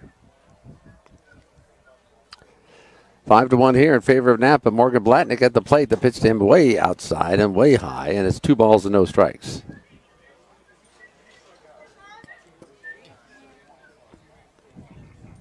Blatnick is getting a shift here with the shortstop for the Silverados over almost to second base. And at second base, they've over a couple steps. It's not too far off of double play depth. This pitch swung on and missed. It's 2-1. Healthy cut that time by Morgan. Trying to cut in this lead right away, and just came up empty that time, but Morgan bidding for extra bases with that one. With Garcia at second, the third baseman, Bethencourt, can't get too far off away from the bag, or Garcia just take it. It's a ball. It's too high. Ball 3-1. Easy take that time for Morgan. We've told you how much he walks and what a good eye he has at the plate. So if you want to tempt him to swing, you got to get it much closer to the strike zone than that last one. This pitch swung on and missed. The count is 3-2. Blatnick talking to himself as he walks out of the batter's box. Yeah, fastball by him. You see in those curveballs, you got that lollipop curve. The pitch prior, and the fastball comes in, and he's unable to catch up. 3-2 count. Garcia on at second base. The 3-2 pitch. Swung and fouled away. Garcia reaches on an error, and then on a hit-and-run play, he heads to second. Yasuda with a weak ground ball to the first baseman is easily out at first. Garcia going to second. There's one out. Blatnick up here with 3 balls and 2 strikes.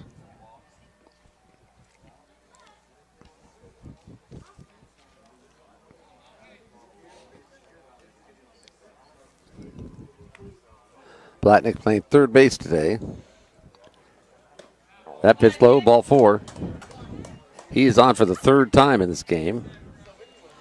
Not an unusual situation. Rafael Valera will come up here. 2 more walks. Told you about the on-base percentage that was above 480. Just continues to go up a little further. Here comes the pitching coach. There's been someone warming up in the Silverados bullpen. And for some reason, I have everything except my rosters for the Silverados, which is not a helpful thing when you're doing the broadcast. Here it is. I found it. So everybody just calm down. And the pitcher, who Devontae Glenn, has been out there throwing. But right now, they're having a conversation that does not involve taking the ball away from the pitcher. Well, Harkins pitched well. Still just 1 run up there, but now you're getting into the middle innings. You're going through the lineup here for that 3rd time, and we know what the analytics say about that. Yes. Right? They're not talking analytics down in the third base coaching box. You know, Tito Fuente Jr. and Aaron Miles are very close friends. And, in fact, Tito's wife, Elma, said, we mentioned some comment about Aaron talking to Tito. Says, "Oh, are you kidding me? They talk every night on the phone." This was an exhibition season. Did we ever talk about their first date, Tito's first date with his wife? No. Well, Elma says a friend set them up, and they're going on their first date, and she is very excited because she's going out with the son of the famous musician Tito Puente. And it's a pitch to Valera, and he swings and hits this one to left center field. Will somebody get there? The left fielder is over there. He makes the catch. That's Davis for out number 2. So she's they go do whatever they do. They go to a movie or something, and she is kind of like thinking, well, he just doesn't have that musician son feel. Whatever she said. He says, they come out and they go, says, my dad is playing in a golf tournament or something over here. He says, I might go over there and see how things are going. She says, all right. She goes over there and says, it's all happening. Again, she says, where are the musicians? She meets Tito Fuentes. Says, that's not Tito Fuente. She says at some point during the day, this is what kills me. She is in a golf cart. Tito's father has her in a golf cart with him. She said she didn't know it at the time. Later, she's told, she has a picture, she's in this golf cart with Tito Fuentes, Willie McCovey, and Willie Mays. And she's wondering who plays guitar. Yeah, exactly. She said, did these guys have a hit? A lot of hits and a lot of home runs. Yes. Unbelievable. That's funny. It is funny, and she's a funny woman. And she, of course, today, that pitch is a strike to Carranza, who steps in here with a 1-1 count. And, she's apparently practically the assistant manager for the team. I mean, she's all baseball all the time. But at that point, she's like, where's Tito Puente? Here's a pitch. It's a strike. 2 balls and 1 strike. You're with these legendary. Tyler Starr. He's not having any. Now,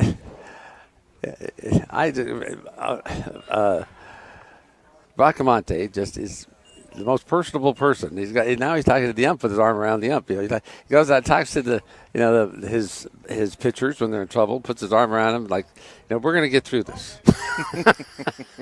It's going to be all right. We're going to get through this together. All right? We'll make it. Yeah. Follow me to freedom. This is the strike zone. This is what it looks like. All right. We have here 1 out. We have a batsman. It's Dominic Bethencourt. We have a strike as he swings and misses. It's 0-1. He singled in the first inning and hit into a double play. You know, it went to Baseball Reference to check on Chris Mazza, and they showed him most recently making stops in New Orleans and Jacksonville in 2018. I thought that was a bit peculiar that he had already moved on from one spot to the next. And this week, O'Donnell starts backwards, comes in. He's got to hurry. He gets there for the out. He started back towards the fence, and then he's decided, oh, my God, it's much longer. It's not going to go anywhere near where I'm headed.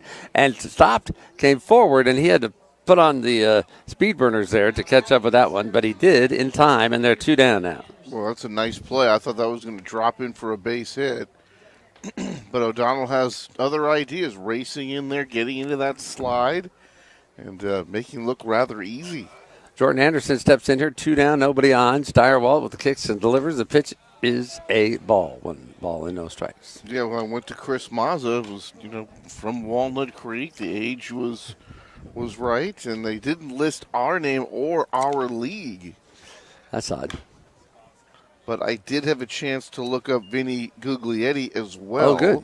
Still with Ottawa, and oh, by the way, hitting .290. Good way to go, Vinny. Yeah, good luck to you the rest of the way. You're just wondering when he's going to get promoted again. That is high and in the eyeballs of Jordan Anderson as he backs out. 2 balls and 1 strike.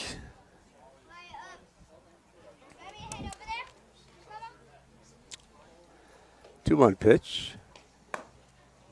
Outside for a ball. It's 3 balls and 1 strike here with 2 down. As we said, Tyler Steyerwalt, this a brief bout of injury, now making his comeback here on the mound today. And he is just out. Got a look at him there. He's kind of moving everything around, make sure it's all in working order. That pitch is low for a ball, and it is going to be the first base runner of the evening, of the day. I mean, of the inning. Hello. It's a base runner, one way or the other. Exactly. Zach Taylor, last time we pointed out he had no stolen bases, no caught stealings, but then they send him on the hit and run. And he ends up scoring a run in that inning on the Nick Kern home run. At first base is Anderson. He's already going. Here comes the throw to second, and it's too high. Anderson slides under Yuki Yasuda and is safe. Yuki Yasuda came down on top of him, and Aaron Miles says, no, that's not the correct call. Let me help you out with that one. I think he wants to check out if Yuki's okay. Oh, is Yuki injured? Well, that was a tough spill. Here's the replay. Good pitch to throw on here, and the throw is just sails, and then the runner into Yuki and just trips him up. But I think Yuki's okay. It looks like he's good to go, or is he? Yes, he is. He's going to stay in the ball game. Yeah, he came down. The runner was not trying to hit Yasuda at all. No. He was just sliding by the bag and had his left hand out as he was sliding on the right-hand side. The ball took Yasuda up in the air, and he came down on top of the sliding Anderson. And the scary thing about that, of course, is that he could have really injured Anderson if he had come down in a certain location, but he did not. So now the runner's at first. The runner at second. Zach Taylor with an 0-1 count. Steyerwalt back on the mound. No balls and 1 strike. Couple of stolen bases now in the game for the Silverados. Fouled away. 0-2. Bethencourt got one back in the first after he picked up that 2-out RBI base hit. It came to naught when Jordan Anderson struck out, but talk about all the running they do, Scott, and picked up a couple more here this afternoon. 0-2 count on Zach Taylor here. Steyerwalt kicks and looks back and kind of goes towards second base, which makes Anderson get back to the base.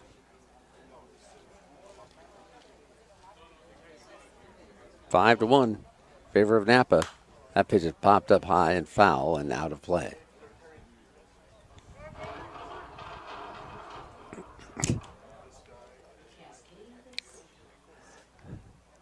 Fibber McGee's closet back there, which is the reference that nobody gets probably, but But it was an old radio show, and the running gag, of course, was Fibber McGee had this closet that was full of junk, and at some point in the show, someone would open Fibber McGee's closet, and it would all come piling out. I have to say, I listened to the other night. My mind is all over the place today. I don't know.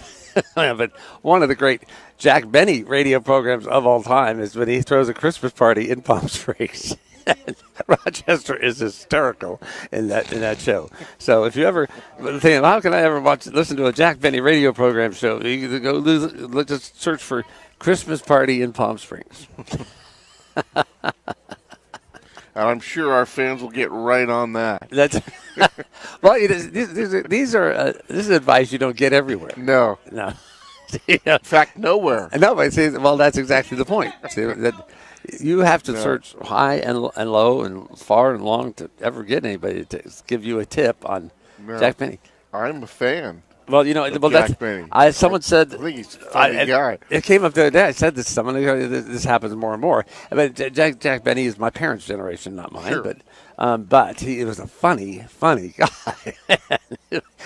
and the good thing of the show, one of the things that made him so good is he wasn't a straight man. He was a comedian, but he gave other people in the cast. He let them have funny lines too, and often playing off of him.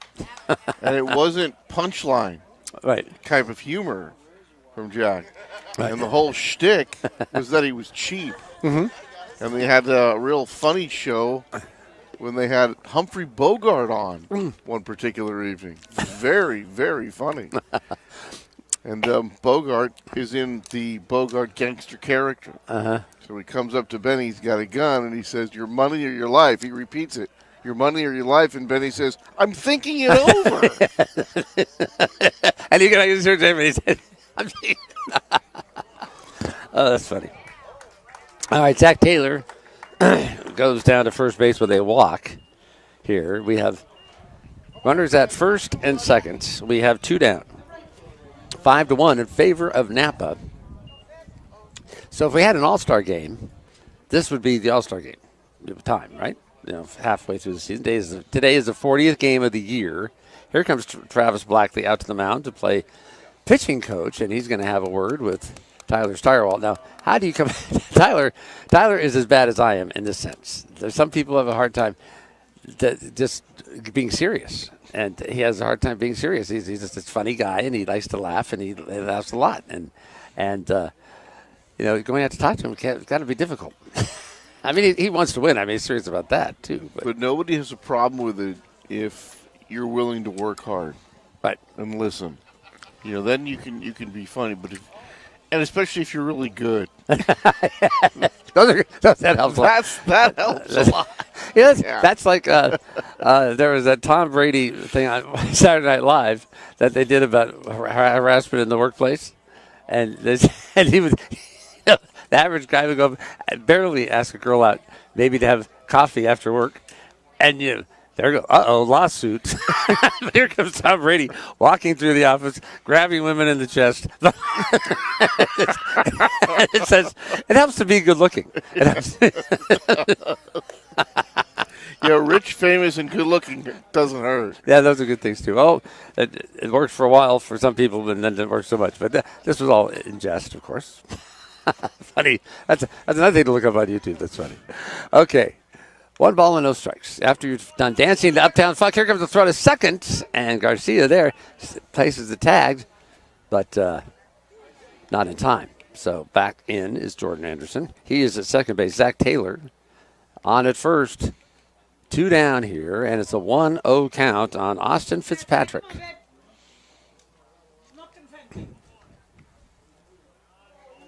The pitch. Ball, two balls and no strikes.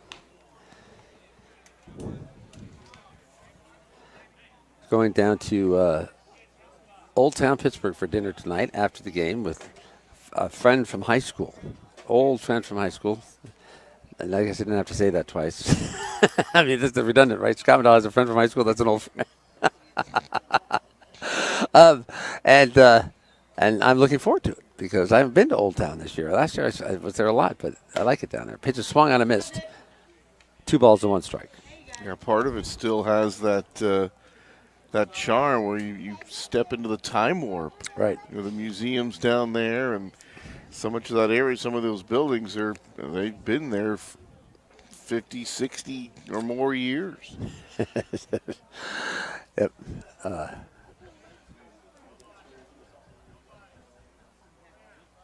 Look back and say, Styrewell just staring down Jordan Anderson at second base, not throwing the ball necessarily, but he says, I'm just going to stand here and look at you, and you're going to get back to second base. And he did. 5-1, Napa. 5 runs, 4 hits, 2 errors. 1 run, 4 hits, 2 errors for your Pittsburgh Diamonds here at home. That pitch, low for a ball. 3 balls and 1 strike. Getting to that point of the game, Scott, we're getting close to the late innings. Diamonds already down by 4. To say the very least, you can ill afford to give up any more runs now. Absolutely. Yeah, this is it's just, you got to keep your team in the game. Alex Leach up throwing in the bullpen now for Pittsburgh. Styrewell to the plate. Strike. 3 balls and 2 strikes with 2 outs. Here go the runners. They're going to be on the move with this pitch with 2 outs and a 3-2 count. Anderson from second, Taylor from first.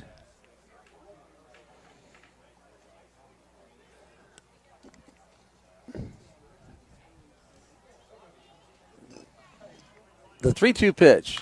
Fouled back. Everyone will get back to the location and start again.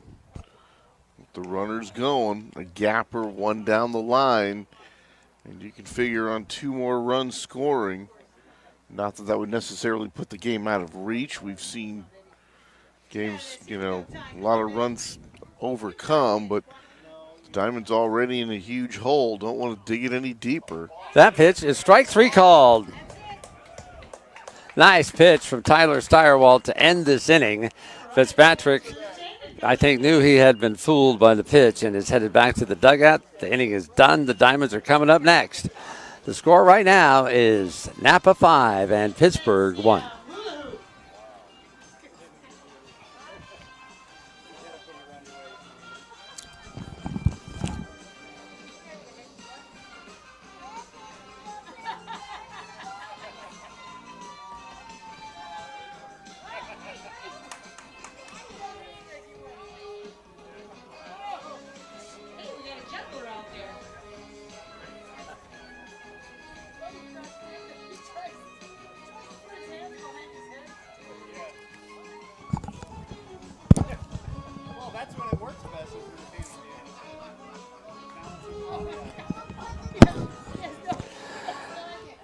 Just out of your picture, and that may be a good thing.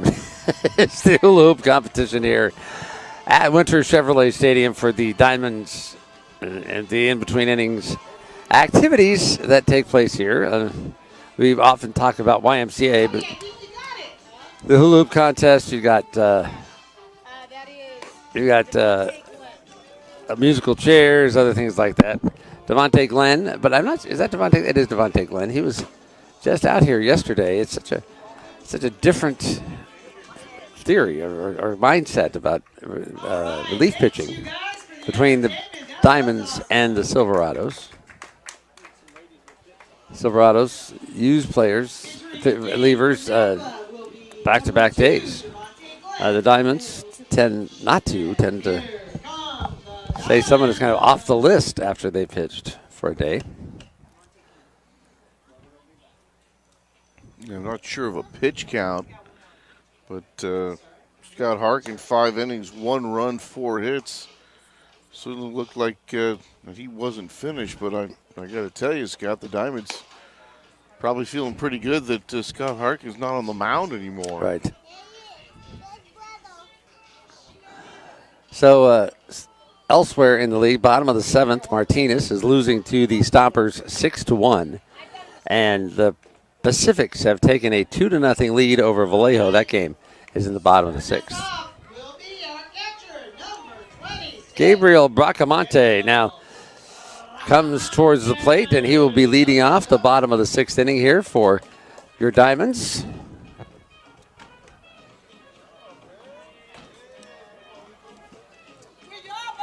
Facing Devontae Glenn now on the mound, right-hander, taking over for the Silverados. He's doing a lot of housekeeping there on the backside of the mound. And I don't know what that could possibly be about. Pitchers don't spend a lot of time on the backside of the mound.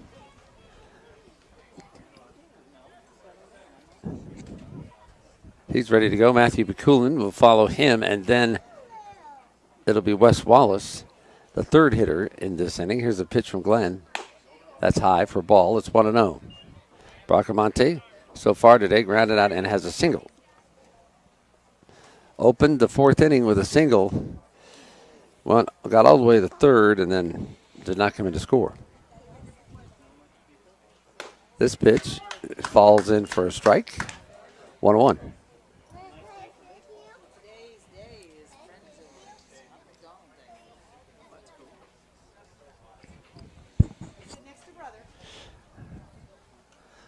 The 1-1 pitch outside for ball 2. It's 2 balls and 1 strike to Bracamonte.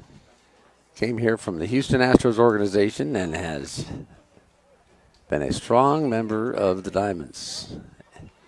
He's got, I don't know if it's that, he wears when he's catching an Astros helmet. This pitch is swung and lifted to the right side, down the right field line. It could be trouble coming over to the foul line, and it's going to be in foul territory and will not be caught by Fitzpatrick, who made a race to get over there but could not quite get there in time. Boy, that one just kept hanging up there, and Fitzpatrick a long run. And I thought he was eventually going to get to that ball, and it just stayed up and up and up. Unfortunately for Bracamonte and the Diamonds, it falls before Fitz can get over there, and Bracamonte's still alive with a 2-2 count. It's a Pittsburgh Diamonds batting helmet that he's got on there. Yeah, there's a Z-bar in there, yes. Come on up here and sit by your There's, in case you don't know this, there are 2 kinds of Pittsburgh Diamond logos. There's the even Pittsburgh Diamond logo. Here's the pitch from Glenn, swung and fouled back. That has the P and the D together, kind of lined up, and it looks like a diamond. But then there's the uneven one, which I think is the cooler one, looks better, and that's the one. And I'm looking at his helmet. He's got the uneven one. It looks like on his helmet. I don't think there's a lively debate about it. No, not really. Just a matter of personal preference. Bracamonte is going to run into Glenn practically down the first base line. Glenn comes over to make the catch over the head of his catcher. And that is an interesting call because oftentimes people say the pitcher should just get the hell out of the area and let the actual players catch the ball. That's usually the way it's done. He's got to come off the mound, so it's a little awkward for him. And then there's all that congestion back there. And not to mention, with the first baseman Montalongo coming in, Bracamonte tossed his bat right into the area where Montalongo was running. And Glenn almost ran into Bracamonte. There was just a lot going on in that play. They need a traffic cop on the first base line. That pitch is a ball. It's 1-0 to Bakulin here. Stepping in to see what he can do about advancing the Diamonds' cause in the bottom of the 6th inning.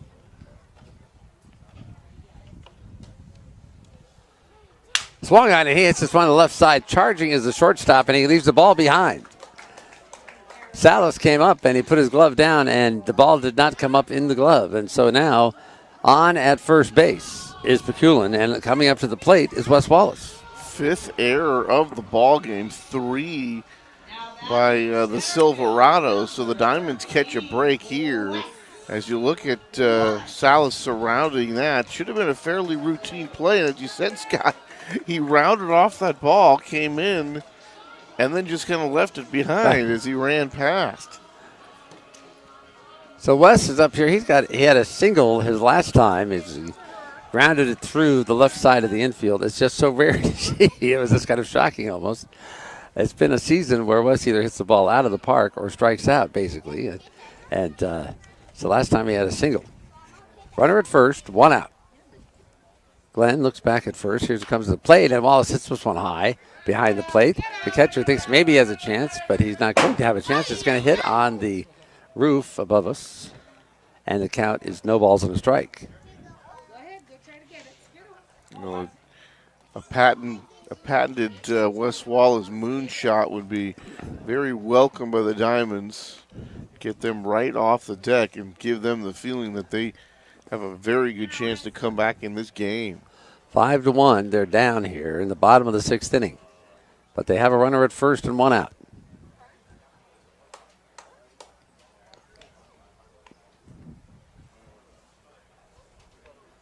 Glenn, the second pitcher for Napa. This pitch high and inside. 1 ball and 1 strike.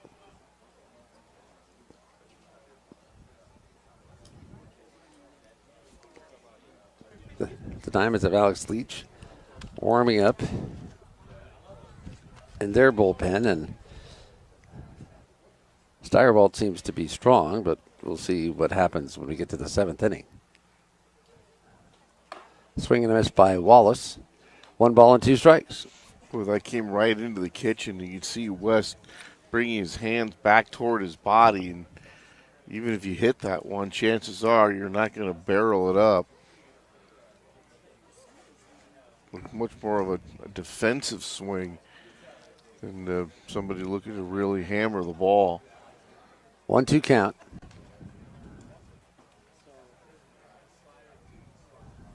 The 1-2 pitch swung on a missed. Strike 3.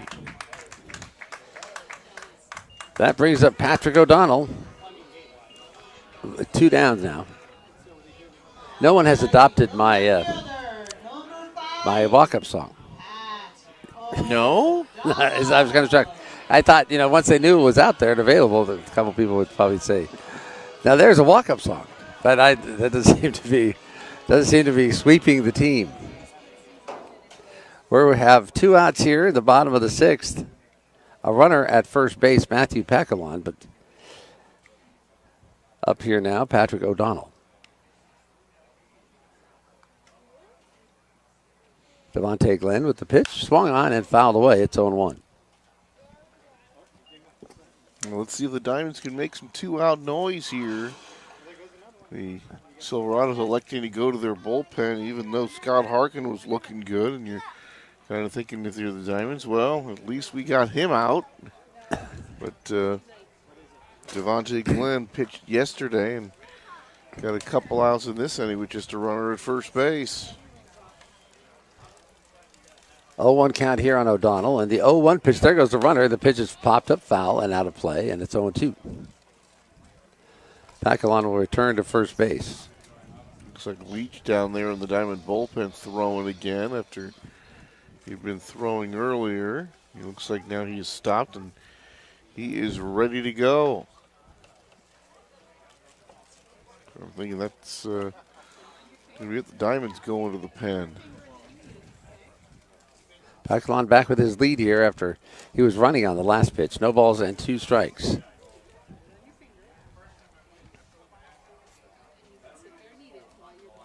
The 0-2 pitch swung on. O'Donnell lifts this one to the left side. The left fielder came in, and he goes back out now and makes the catch. The opposite of what O'Donnell did last time. His play out there, he went out and in. This one went in and out. That's the end of the bottom of the 6th inning. The Diamonds do not get a run. They get a base runner due to an error. And at the end of 6 full, the score, Napa 5 and the Diamonds 1. Are you looking for a community-based establishment that will provide a fun and exciting environment for your family? Certainly Diamonds Baseball is one. What's that? No doubt Lumpy's Diner is another. Before or What's happening about me? media at Lumpy's Diner or Lumpy's I don't know. Express can make for a great She's doubleheader. talking, so. And if you want to win a road game, LD's Okay. Catering I'll will let- make your event a hit no matter the location. Lumpy's Diner is a homegrown sensation, world famous since 2008. Bring your family to ours. The 90 feet between third base and home plate is some of the most important real estate in sports. That's why a coach is located there to help runners navigate the valuable turf. There's help for you too when you need to navigate real estate issues. Kresge Real Estate in Pittsburgh. Welcome back to Winter Chevrolet Stadium, where the Diamonds are enjoying the weather. They're enjoying each other. They're enjoying good times. They're not enjoying the score. The score is not their friend. It is 5-1 in favor of the Napa Silverados. They have a new pitcher, and we have a new announcer to take us the rest of the way. That is Tony Schultz. Okay, Scotty, thank you very much. Kern, Salas, and Monalago, top 3 in the order here to begin the top of the 7th inning. Alex Leach now coming on in relief of Tyler Steyerwalt, who went 6 innings, 5 runs. Not all of those are earned runs. He did give up the 4 hits, hit a batter, struck out 9. So really not a bad outing for Tyler, but he will give way to Alex Leach with the Diamonds trailing at 5-1 for the Silverados. 5 runs, 4 hits, 3 errors, 1, 4, and 2 for Pittsburgh as we've reached now the late innings. Bottom as we go down to the top of the 7th inning. And Napa trying to add to their 4-1 lead. Their 5-1 lead, excuse me. Yesterday, Sonoma 7, Martinez 2. Tyler Sharp got the win in that ball game. Logan Campbell took the loss. 8 2/3 innings for Tyler Sharp. 3 hits, 2 runs, none earned, 8 strikeouts. Sharp was just that. Sharp yesterday in the Sonoma victory. Campbell 5 2/3, 5 runs, 3 earned. He struck out 6. Daniel Comstock 2 for 5. He had a good day. Picked up an RBI. He's hitting .372. Mimerstor picked up his 13th home run. The Vegas native scored 3 times, and he has 15 runs scored in his last 10 games.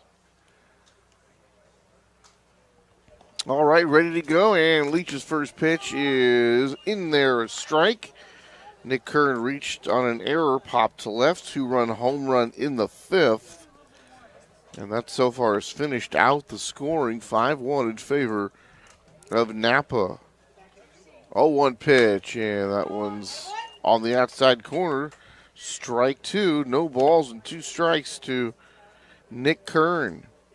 In that Sonoma victory yesterday, Cam Stewart scored 3 times as well. He picked up a home run, his 5th on the year. Swinging this one is fouled back. And the count remains at no balls and 2 strikes. Gorgeous day here in Pittsburgh. Beautiful day to be at the ballpark. And pretty nice crowd. Not as big as yesterday, but certainly a good crowd indeed. Be off tomorrow, of course, and then back here Tuesday, Wednesday. Swung on, hammered foul left side. Count stays at 0-2. The Clippers come back in, and even though they are struggling to win games, they have, as we said earlier, taken a couple from the Diamonds, and their games that the Diamonds need if they're going to capture a playoff spot. 0-2 pitch again, breaking ball to third. Backing up is Blatnick to throw in time to get him. And there's out number 1 in the inning. So Blatnick takes care of Nick Kern. Kern out 5-3. And now Willie Salas hit by a pitch in the first. He would later score in that 3-run first inning. A couple of strikeouts thereafter, leading off the 3rd and then again in the 5th. Montalongo waits on deck. Nico Tony in the hole. Leach kicks, fires, fastball outside. And the count 1 ball and no strikes. Diamonds coming in just 1 game ahead. Holding on to 4th place. Just 1 game ahead of 5th place. Napa swing, and this ball lifted into center field. Wes Wallace over toward left center. Reaches up, makes the catch. And now quickly 2 up, 2 down as Salas flies out to center field. And here's Josh Montalongo trying to bunt his way on back in the first in that strange situation where he was 3rd batter up in the game. And Kern had reached on an error. Salas had been hit by a pitch, and Montalongo, the 3rd place hitter, tried to bunt. And the runner Kern was forced out at 3rd base. There's a pitch in there for a strike. Good breaking ball that time by Alex Leach. And the count no balls and 1 strike to Josh Montalongo. Part of the thunder of this Silverados lineup, and Josh takes outside. And I believe that makes the count 2 balls and 1 strike. Leach ready now out of the windup, and the pitch outside. Come back, here we go. The count is now 2-1. I was a pitch ahead of myself. The count is now 2 balls and 1 strike to the first baseman, Josh Montalago. Next pitch, swing and a pop foul. That'll get out of play. And the count goes to 2-2.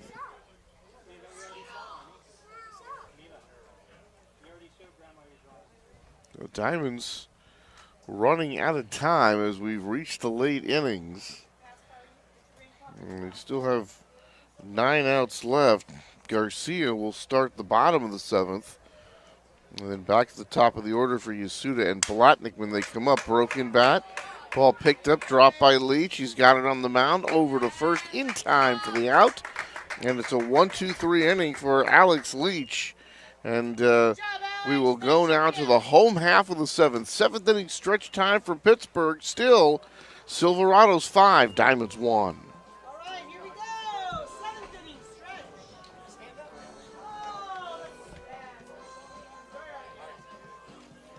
Me out.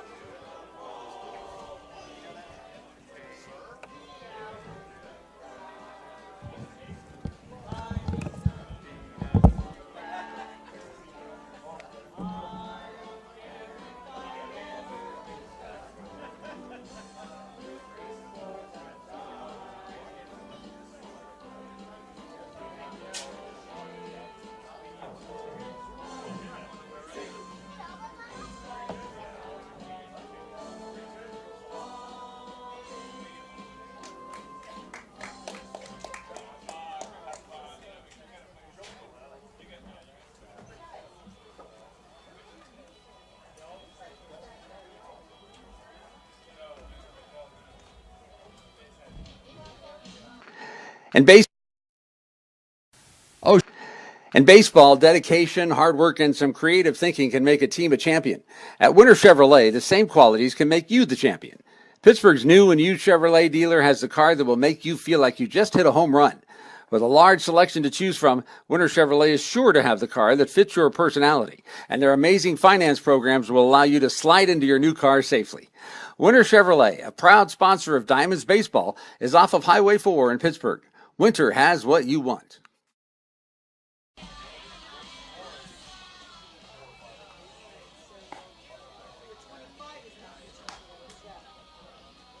Gallardo. Augie Gallardo.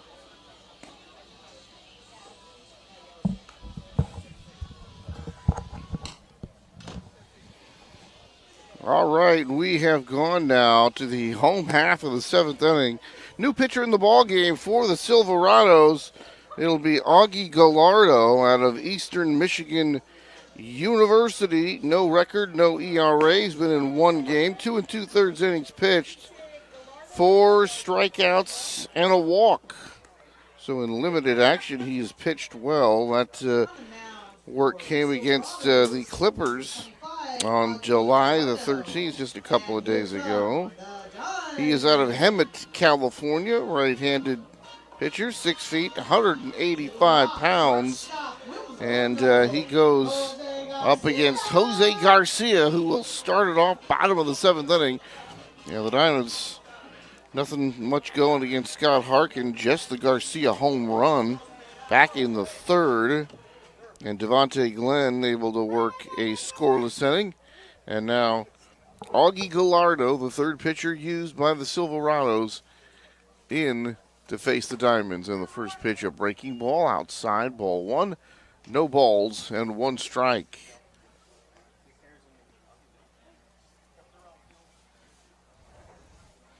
Augie, and the next pitch, a fastball that stays high. Count goes to 1 ball and 1 strike. Yesterday, San Rafael, another win that got them their 29th of the season against just 10 losses. Here's the pitch, swung on. That ball hit well into center field, but it's going to be rather routine as it hangs up there for Anderson, who picks it off for out number 1. So Jose Garcia flies out to center, and that'll bring up Yuki Yasuda. Yuki 0 for 3 officially. He did reach on an error that was back in the third. To San Rafael, the winner yesterday. Fernando Baez got the win for the Packs. 5 innings, no runs. Martin Cronin took the loss for Vallejo. Strike poured in there to Yuki. Count no balls and a strike for Cronin. 4 in the third, 11 hits, 8 runs, 7 earned. So Martin a tough time against that San Rafael offense. 0-1 pitch, and that is low for a ball. And Cronin, no slouch. He had come in, his ERA now it stands at 2.56. So he is pitching extremely well.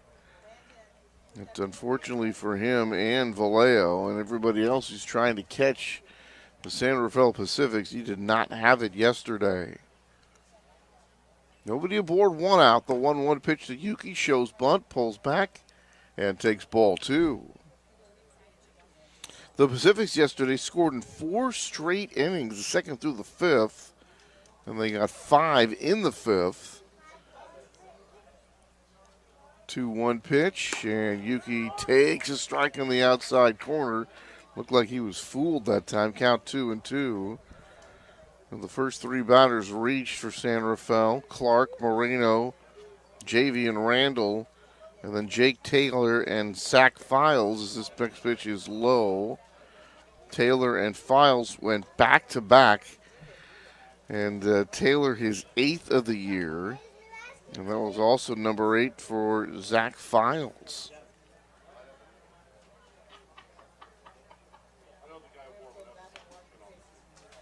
Two-two pitch to Yuki. Here it is. Breaking ball fouled away, and the count remains at 2 balls and 2 strikes.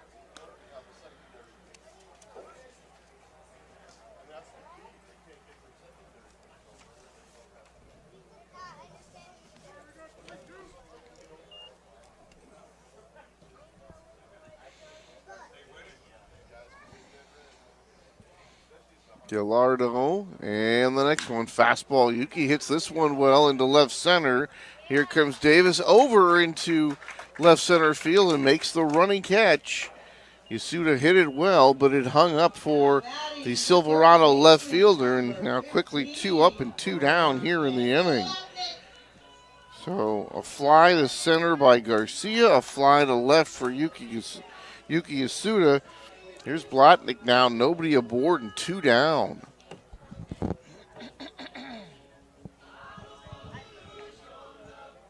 Now Blatnick trying to keep this one alive now. Valera would be next.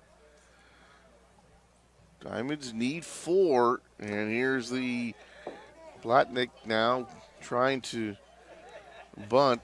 Bunts it foul, and the count goes to no balls and a strike. Clearly trying to drag bunt that time as Blatnick was, left-handed batter was coming out of the batter's box as he had the bat over the plate, got a piece of the ball.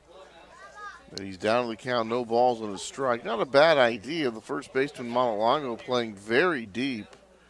Now he comes in, and this pitch kind of right past Blatnick back to the backstop for a ball. It's 1-1.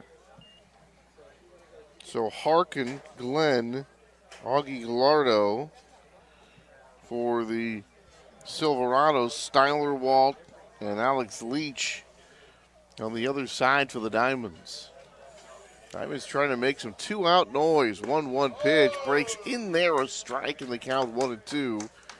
And Gallardo taking something off that one and gets it over for strike number 2. It's 1 ball and 2 strikes to the Diamond third baseman, Morgan Blatnick. Next one, that one hops up there. It's 2 balls and 2 strikes. Now Blatnick, they've not retired him so far. A pair of walks, and sandwiched in between those 2 walks, he reached on an infield single. That was in the third, so officially 1 for 1 for Blatnick here this afternoon. 2-2 pitch, swing, and this is a high fly ball into center field, but playable for Anderson. He's got it. The inning is over, and we've played 7 full now here from Winter Chevrolet Stadium in Pittsburgh. It remains Napa 5, Diamonds 1.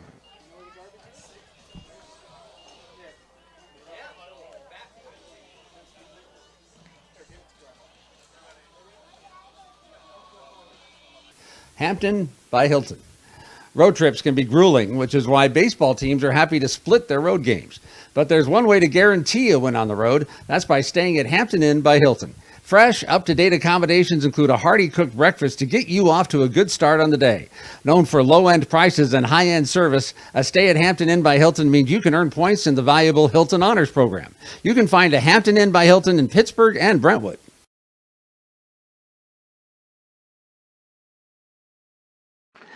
In baseball, dedication, hard work, and some creative thinking can make a team a champion. At Winter Chevrolet, the same qualities can make you the champion. Pittsburgh's new and used Chevrolet dealer has the car that will make you feel like you just hit a home run.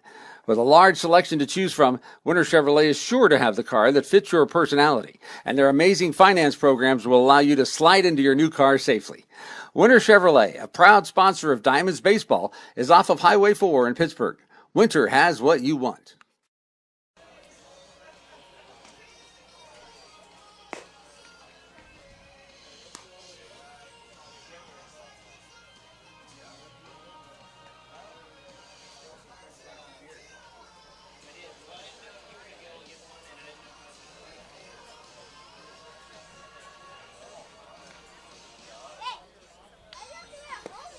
All right, top of the 8th we go. The Diamonds trailing the Silverados by 4, 5-1 in favor of Napa.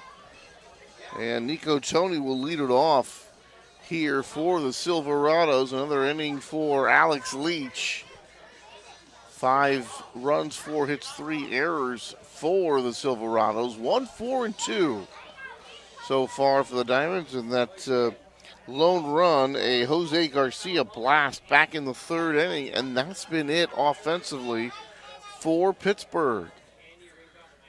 So a couple of back-to-back well-pitched games here for the Napa Silverados, and they are in position to sweep this 2-game weekend series, or pardon me, to split this 2-game weekend series with the Diamonds still 6 outs remaining in the pitch. In there for a strike, and Nico Tony down to the count, no balls and 1 strike. So far for the Silverado designated hitter, reached on an error, grounded to short, and then was out 5-4 on a fielder's choice. The pitch is up for a ball, 1 ball, 1 strike. Tony, Davis, Bethencourt, the 3 to face Alex Leach. And we have reached the top of the 8th inning. There's the pitch, and that up high for a ball. Still a pretty good ball game all in all. The Diamonds just need to pick up a couple more runs to give it a little more spice here as we've entered the late innings. It's still only down by 4, and this is going to be a hit batsman right into the shoulder of Tony. So down to first base he goes. Hit by pitch, 2nd time today. A Napa player has been plunked here in the 8th, and it was Willie Salas back in the 1st, and he later scored. It was part of that 3-run outburst in that 1st inning for Napa. And so far, folks, their pitching has made that stand up.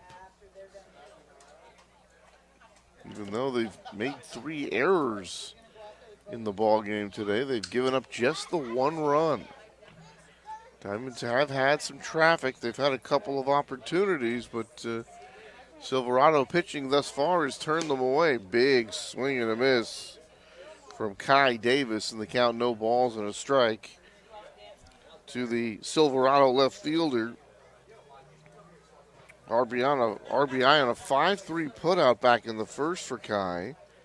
Hit into a 6-4-3 double play. That was in the 4th. and then was out on a fly ball to left field on a very nice play from the Diamonds left fielder, Pat O'Donnell. That was in the 6th. 1 on, nobody out, as Leach into his 2nd inning of work. Picking up for Stylerwalt, who's on the hook for the loss if the Diamonds cannot come back. There's the pitch, swinging a foul ball. That caught Danny Speck straight in the mask. Danny took a couple of steps backwards, and that seemed almost involuntary, where he was just sort of knocked backwards more than he actually stepped that way, as far as him meaning to step back that way, but he appears to be okay, and the Diamond battery will give him a moment to collect himself. Of course, a week or so ago we saw, I believe it was Mike Shannon, who was the home plate umpire who took one off the mask and appeared to have been knocked out momentarily.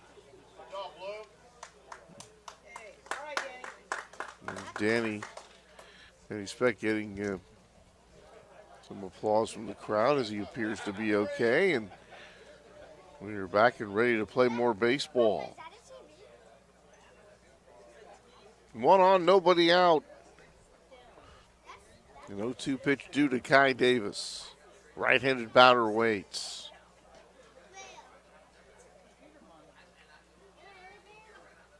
The 0-2 pitch, instead of turning a throw over there to first. Nico Tony not getting too far off the bag. Being held on by Valera. Diamond's going to ill afford to give up any more. And the pitch, and that one is just a bit high. Hey, good mix, Alex. So Kai Davis officially 1 for 3 today. He did pick up a base hit leading off the 4th. Hey, Alex, here we go, babe. Walking fire, babe. Here we go. Let's turn it.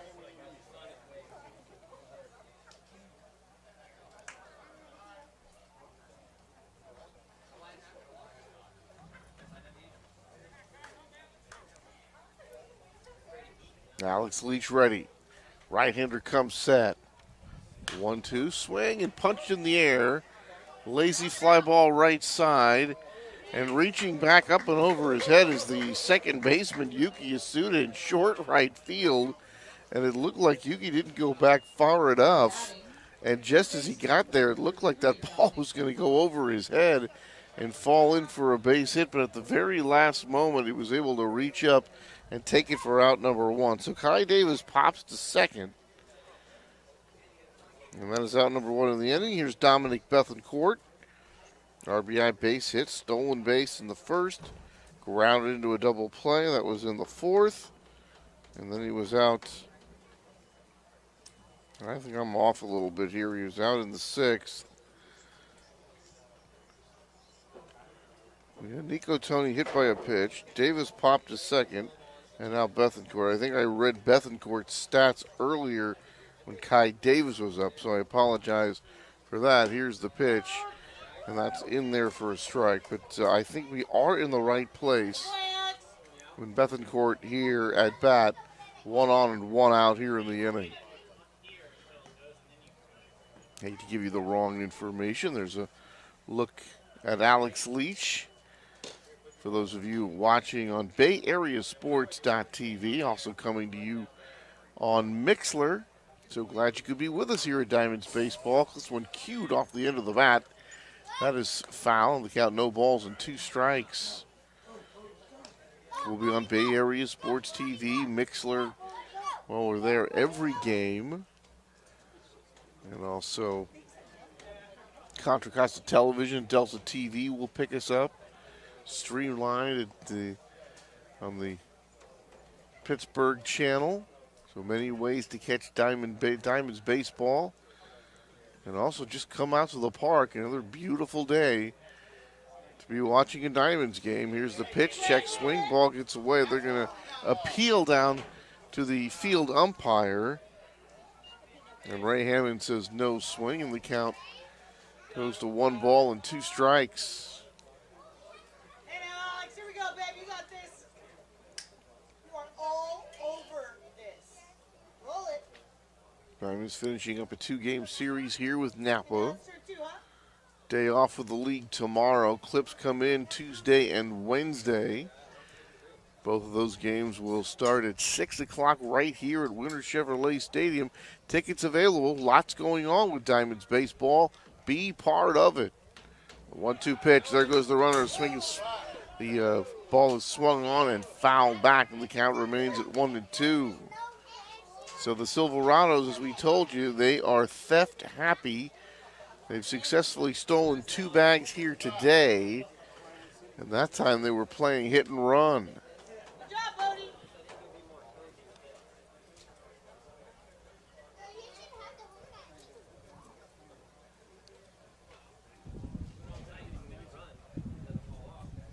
And they were doing it on that last pitch. Let's see if they're doing it here.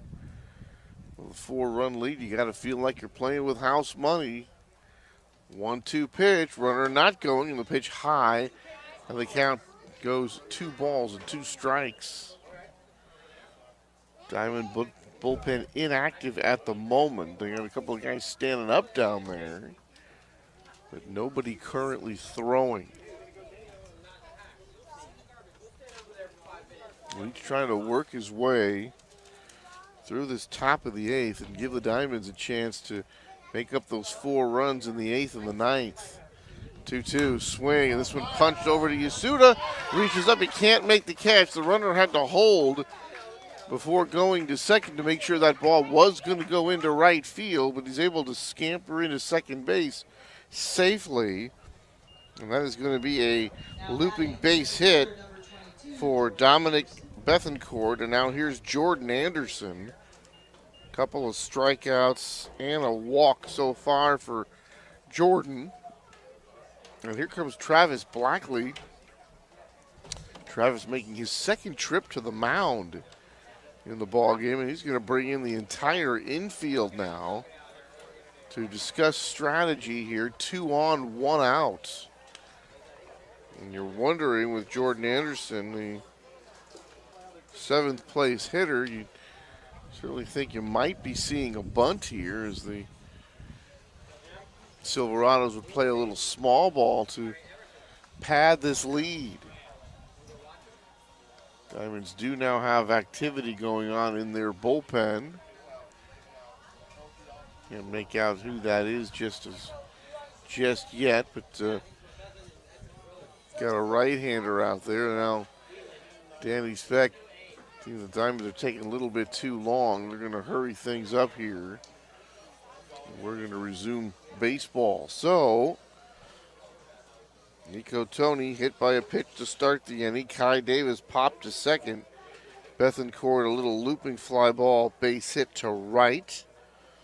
And now Jordan Anderson up there with 2 on and 1 out.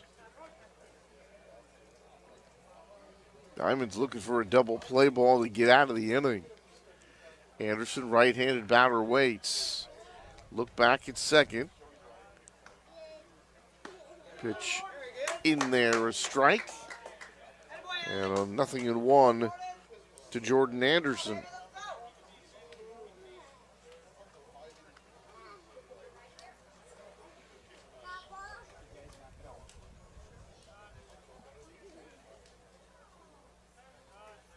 Strike 1 pitch. Snap throw over to first. Not in time there. And here comes Aaron Miles, and he's going to argue the call. He thought the runner was out. Take another look on BayAreaSports.tv. Here it is. And the snap throw down. Good look at it, but I don't know. It looked like he was clearly back in there. Aaron Miles, quickly out of the Diamond dugout to talk it over with Ray Hammond, and apparently Aaron satisfied with the explanation that he got. And good look at it from BayAreaSports.tv, and the camera says safe at first.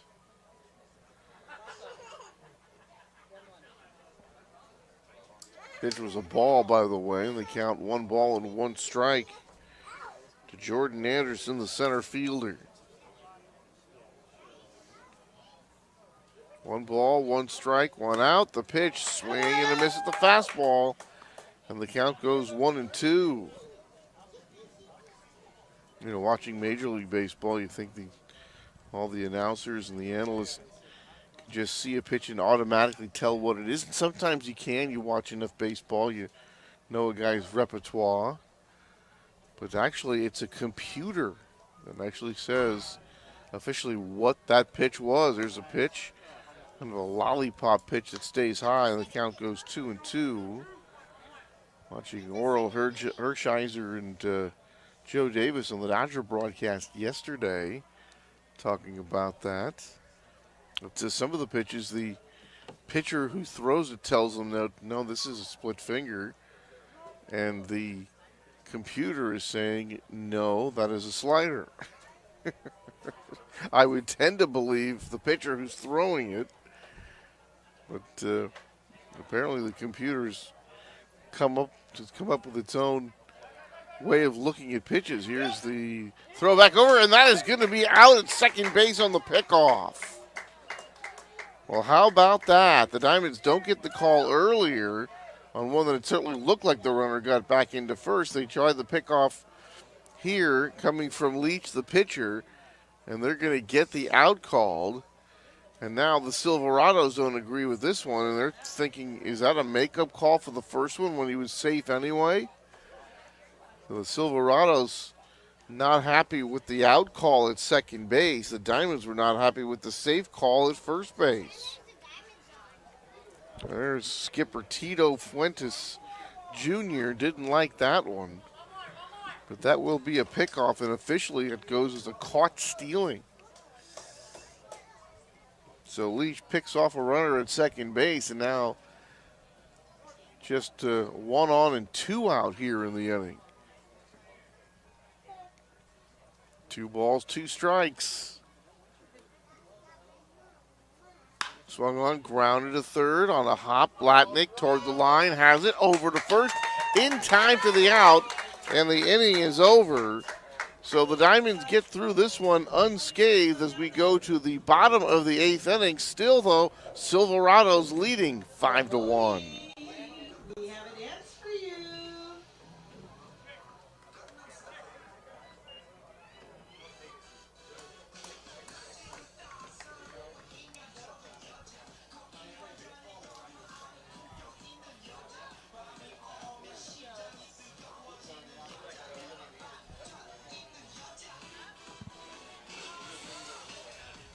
There you go.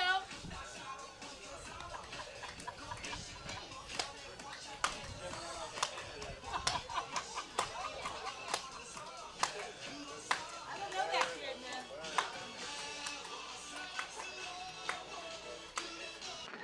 In baseball, dedication, hard work, and some creative thinking can make a team a champion. At Winter Chevrolet, the same qualities can make you the champion. Pittsburgh's new and used Chevrolet dealer has the car that will make you feel like you just hit a home run. With a large selection to choose from, Winter Chevrolet is sure to have the car that fits your personality, and their amazing finance programs will allow you to slide into your new car safely. Winter Chevrolet, a proud sponsor of Diamonds Baseball, is off of Highway 4 in Pittsburgh. Winter has what you want.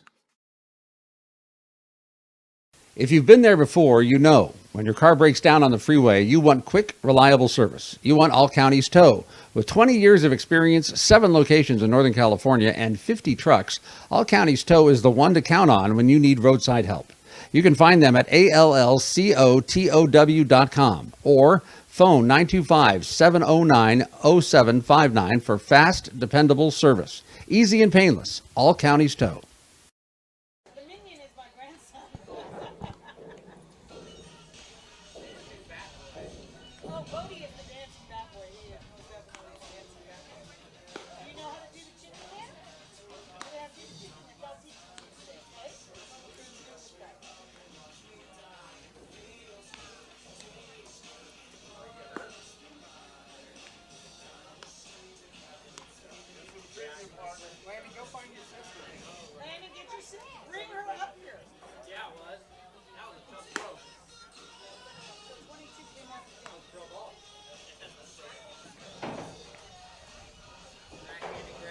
All right, Chris Butcher into the game now. He is the fourth pitcher used by the Silverados. Harkin, Glenn, Gallardo, and now Butcher. And also we have some more changes. Wallace apparently no longer in the game, the center fielder. And we'll try to find out who the new center fielder is. And Tito Fuentes out on the field, still talking to Danny Speck, the home plate umpire. They had quite a long conversation.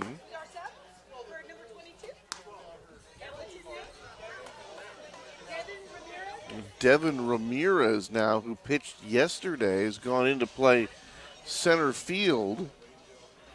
So we've got a change there. Jordan Anderson out, Devin Ramirez in as we move along here.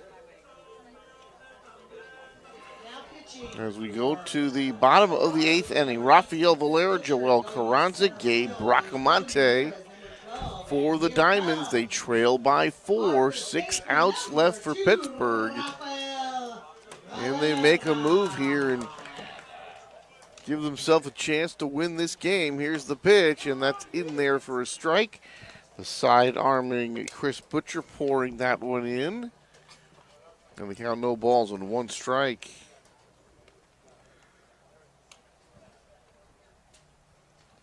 And the next pitch to Rafael is a ball, 1-1.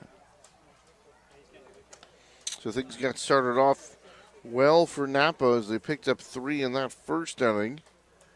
A couple of Diamonds errors contributed to that. There's a fastball just low as Valera clearly watching that one all the way in. I mean, he kind of knelt down as that ball was coming past home plate. There's a good look at Rafael. 2-1 pitch, and this one, nice change of pace, but just did stay outside. And that was a good looking take there by Valera. That one didn't miss by a whole lot. 2 balls and 1 strike. And the pitch, this one way outside, and actually that was ball 4. I thought it was 2-1, but it was actually 3-1, and that is a leadoff walk for Rafael. And here comes Joel Carranza, and Joel 0 for 3 so far. Bounced out to the third baseman in the first, and a strikeout victim in the third, likewise in the fifth. So officially the Diamond DH today 0 for 3. Right-handed batter waits. Here's the pitch. Fastball in there for a strike. And that one had some sizzle to it as it was coming by. Sean Johnson, the lanky right-hander, is out there in the Diamonds bullpen. Getting ready. Here's the pitch. Swing this one to right field. That's going to be a base hit. And the runner is going to stop at second, Valera. No reason to risk getting thrown out at third base when you're not even close to being the tying run. So you want to be aggressive, but at the same time, you got to be smart. And situational baseball will tell you stay at second base there. So here's Gabriel Bracamonte. Came into today's play at 349 and leads the team. And July 4th through yesterday, a 10-game hitting streak for Gabe. 17 hits in that period. He went hitless July 3rd in Napa and then had a 7-game hitting streak prior to that. It was starting on June the 24th, also in Napa. And overall in that time, he's seen his average jump 112 points. Pitch to him, man. This one floats in there for a strike. Count 0-1. So Carranza comes up with a base hit following the Valera walk. And Bracamonte, who comes in hot, keeps that hitting streak alive today. He got a base hit in the 4th, but he pops this one up into left field. And on comes the left fielder. Davis is there who makes the catch. So the Diamonds set up really well with runners on and a hot hitter. But give Chris Butcher some props as he gets the red-hot batter Bracamonte to pop out to left field. So here's Pakulin now. And Matt would be looking for his first base hit. He did reach on the error at shortstop by Salas. That was in the 6th. But after Wallace and O'Donnell were sent down, the Diamonds did not score. Pakulin looks at a strike and the count 0-1. Matt Pakulin, the Filipino, tells me it's pronounced Pakulin. And Paul has been saying on the PA Paculon, but Matt told her that that's usually how it's pronounced. Big swing and a miss there. And no matter how you pronounce it, he's down 0-2. But as a lot of people do, especially in the past when you'd come to America with the foreign-sounding name and you'd Americanize it. Well, that's not quite as prevalent these days, but like Dino Martini became Dean Martin. Here's the pitch, swinging a foul, right side. So pronounced Pakulin, but if you prefer, Paculon. No balls, 2 strikes to Matt. 2 on, 1 out. Diamonds trying to make some noise. They could get Paculon or Pakulin to reach. Bring the tying run to the plate. That one's outside for a ball. That tying run would be in the form of number 13, Wes Wallace, a man with 11 home runs for the Diamonds.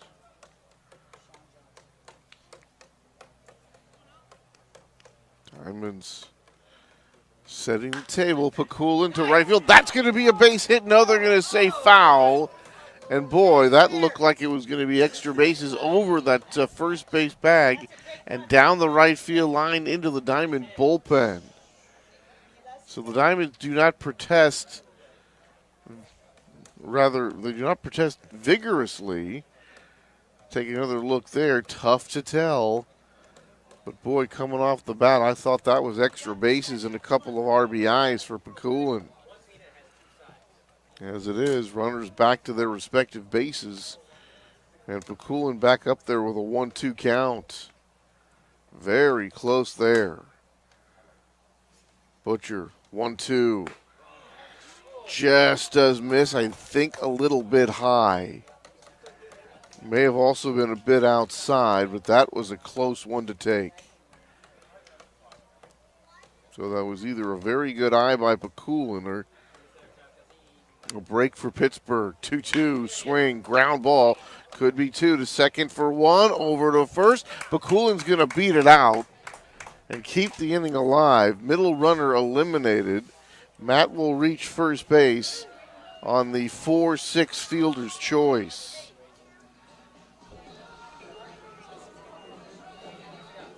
Now batting center fielder number 13, Wes Wallace. So here's Wes Wallace, couple more strikeouts. He did get a base hit. That was back in the 4th.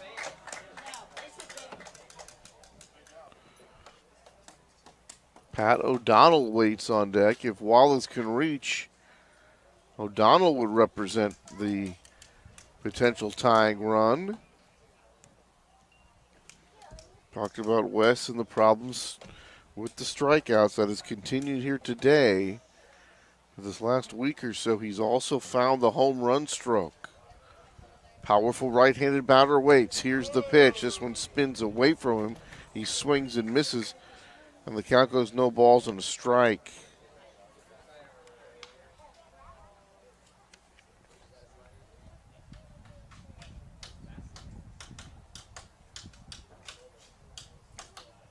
Oh, 1 pitch. And that went in there for a strike, and the count quickly, no balls and 2 strikes. 2 outs in the inning. A walk to Rafael to start it. Carranza a base hit. The red-hot Gabriel Bracamonte And he flew out to left. And Pakulin, the 4-6 fielder's choice. This one is hammered left side and foul. And Aaron Miles over in the third base coaching box. He does nearly dive out of the way. Better pay attention. You're out on the field. That ball can find you in a hurry. No balls, 2 strikes, 2 on, 2 out.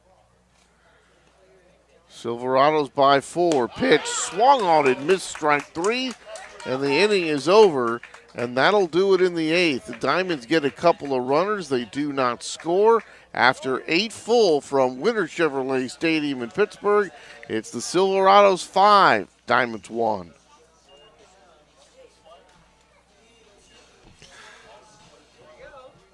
Are you looking for a community-based establishment that will provide a fun and exciting environment for your family? Certainly Diamonds Baseball is one, and no doubt Lumpy's Diner is another. Before or after the game, eating at Lumpy's Diner or Lumpy's Diner Express can make for a great doubleheader.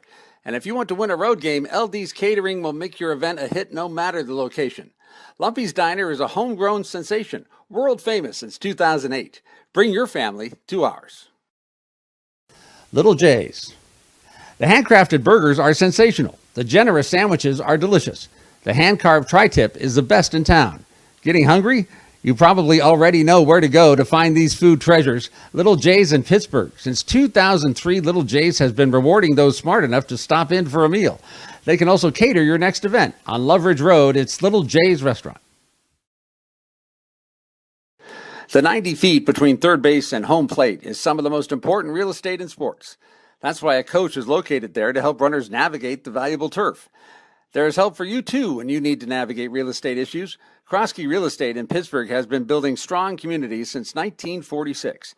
The family-owned and operated business is an expert on commercial property management, real estate sales, and residential property management. Kroski Real Estate is on Railroad Avenue in Old Town, Pittsburgh. When you are making the turn for home, get the help you need from Kroski Real Estate.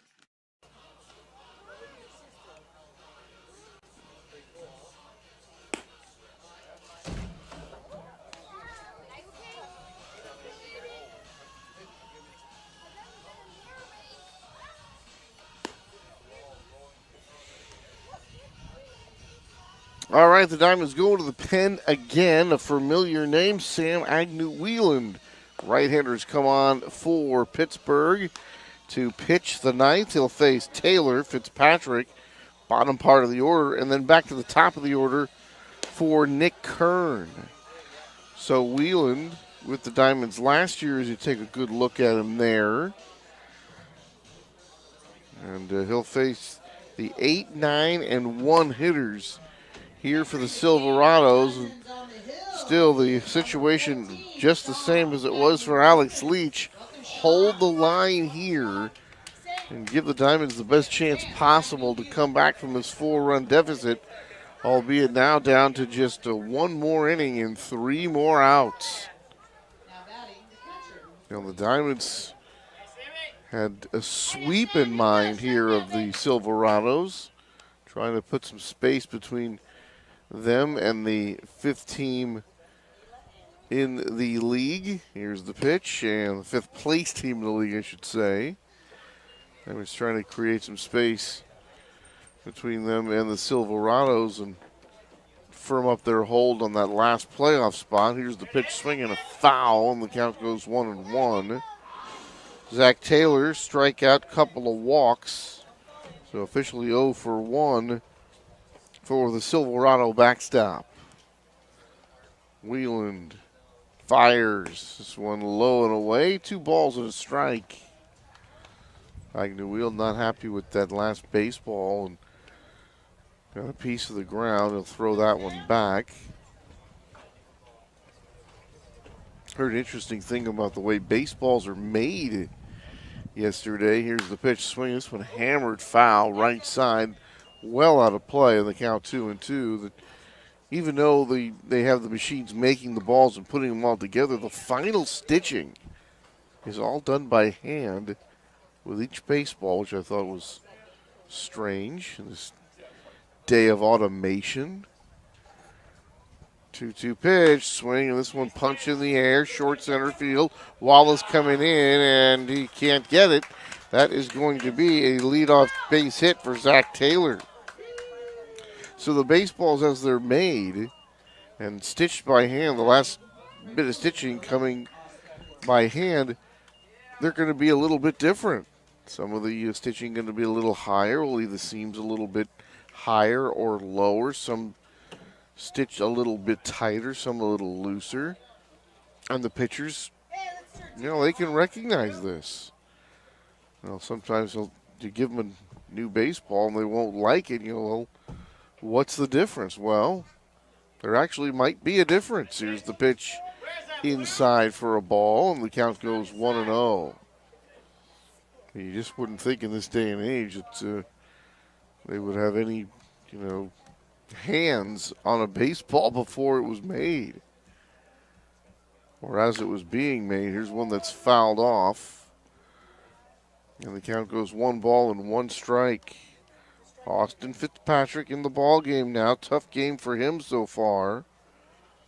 He's got the hat trick, the 3 strikeouts, 2nd, 5th, and in the 6th. There's a look at Wheeland. And the pitch, swing, and this one lifted in the air to left field, not very deep. O'Donnell going to come in, and that's going to fall in between him and the shortstop, Jose Garcia, and kind of identical to what we saw out in center field coming off the bat of Zach Taylor.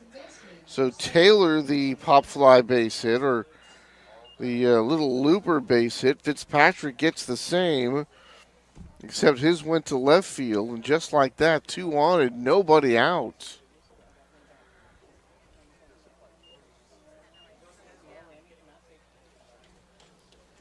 Nick Kern coming up now. 2-run home run in the game for Nick. He comes in with 2 on and nobody out.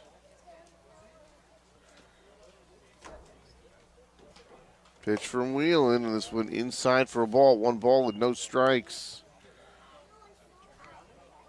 So you want to talk about a bad luck start to the inning. You make a couple of good pitches. You induce really just kind of lazy fly balls, little looping fly balls, and they both fall in front of the outfielders. Here's the pitch way up high, and the count goes 2-0. And that's just sometimes the way it goes, and Sam's going to have to pitch out of this jam and keep the Diamonds from falling into a deeper hole. Sam Agnew-Wheeland now dealing with the top of the order as Salas waits on deck. Pitch high. And the count 2-0, now make it 3-0.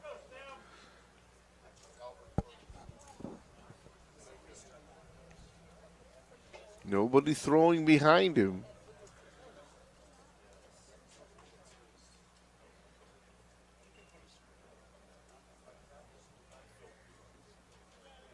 Three-0 pitch, and that catches the outside corner for a strike, and the count 3-1. For the Silverados, trying to pick up win number 17 against 23 losses. They come in trailing San Rafael by a baker's dozen in the Pacific Association. 3-1 swing, broken back ground ball left side. Blacknick's got it to second for 1. Just did get the runner there. Boy, that was a close play at second base to pick up the fielder's choice and out number 1. Take another look. Little ground ball, not hit very hard. Blacknick coming over in front of Garcia to cut it off. His only play over to second base, and just did nip the runner there. So reaching on the fielder's choice is Nick Kern. Middle runner cut down. Salas will come up now with 1 out, and the Silverados with runners at the corners.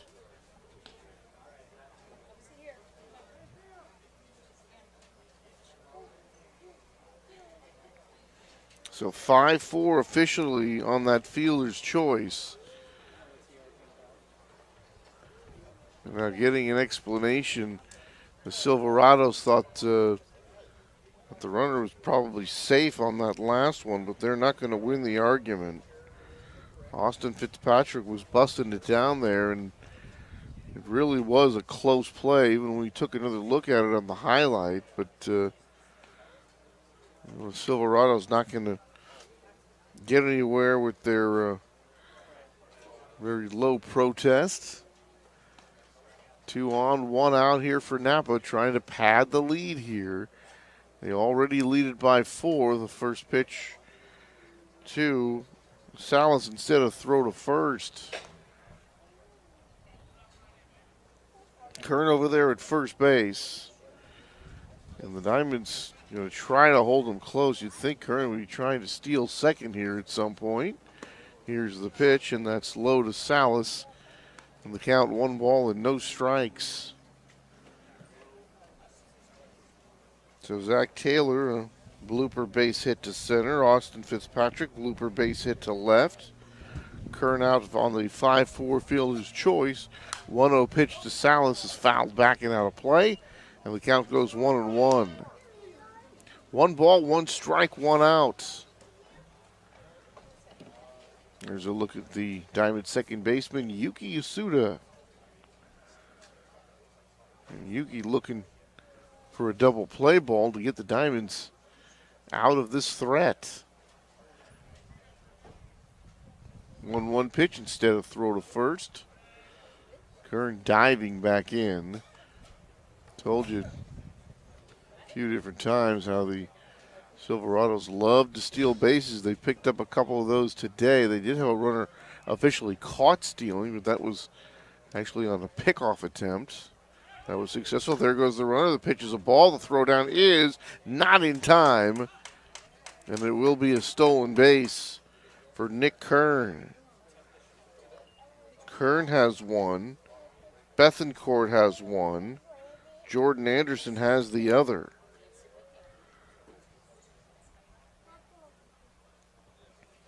So that takes away the double play opportunity. You see it here.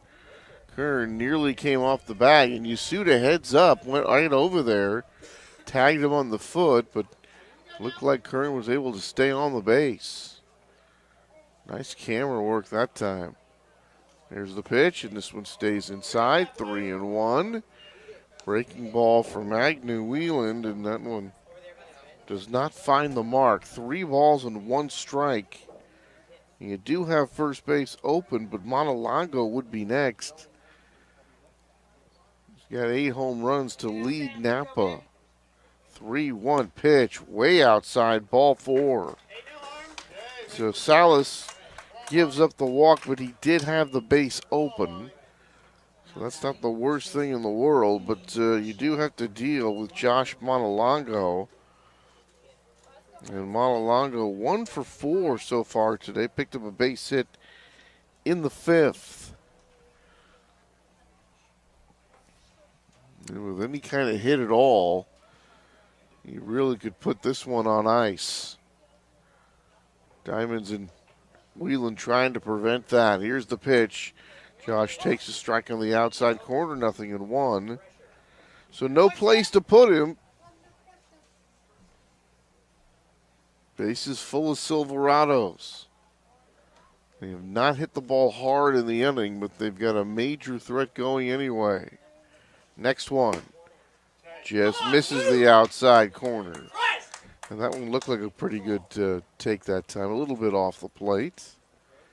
Diamonds would like to say that one was on the black, as they say, with that black rubber that runs around home plate. But Danny Speck says no. Count a ball and a strike. Here it is. Fouled back to the screen. Count 1-2. And if you're Wieland, a strikeout would be really nice in this situation. Just no margin for error in the situation here for the Diamonds or their pitcher, Sam Agnew Wieland. If the base is loaded, you're down by 4 with just 3 outs left. 1-2, way up high and in, and the count goes 2-2. This is the action pitch here. If you're Sam, you certainly don't want to go 3-2.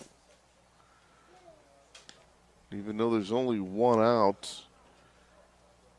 Silverados like to do a lot of running. You'd wonder if you went 3-2, would they go ahead and send the runners?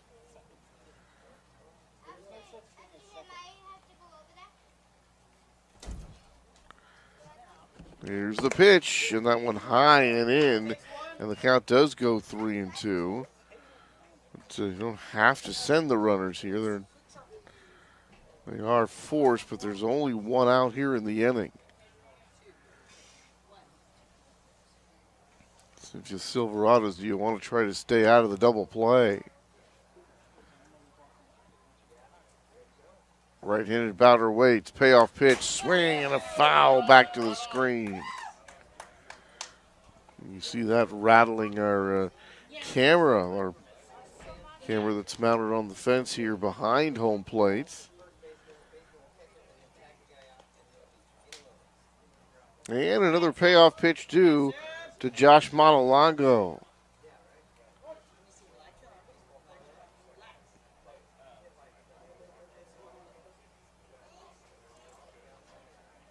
Three-two pitch, swing. This one fouled off, and we'll do it again. So Sam Agnew-Whelan and Josh Montalongo doing battle here as we have reached the top of the 9th inning. Both starting pitchers doing pretty well. Tyler Steyerwalt, 6 innings, 5 runs. Line doesn't look really good, but with those 2 first-inning errors, he had a lot to pitch around. Here's the pitch, swinging another foul ball, and Montalongo will just not go away as he continues to battle Scott Agnew-Whelan.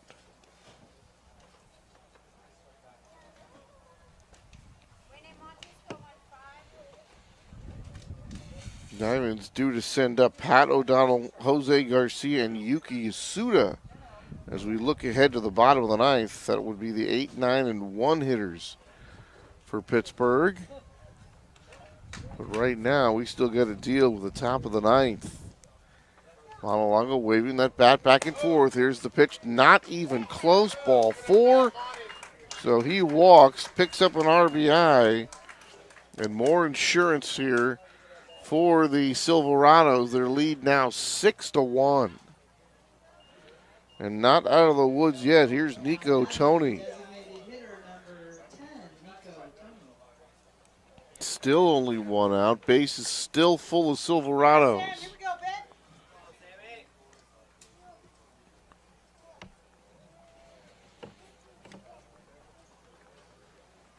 So Whelan steps off, and then he wants Bracamonte to go back through. Actually, looked like Tony stepped out of the box. If he's looking back, the Diamonds thinking he might be trying to pick up one of their signs. Now the battery getting together. And the pitch, swing and a foul, and the count goes no balls and 1 strike.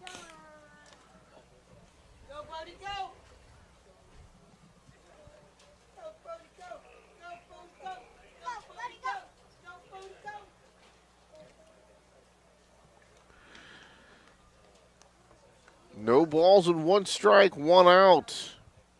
1 in. Bases full of Silverados. Pitch, swing, foul, left side. The count 0-2.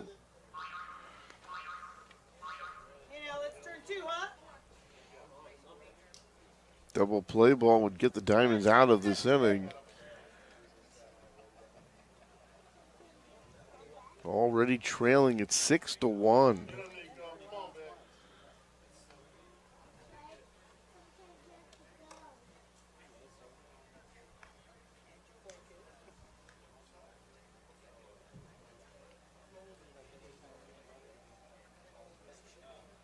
Oh-2 pitch, swinging another foul.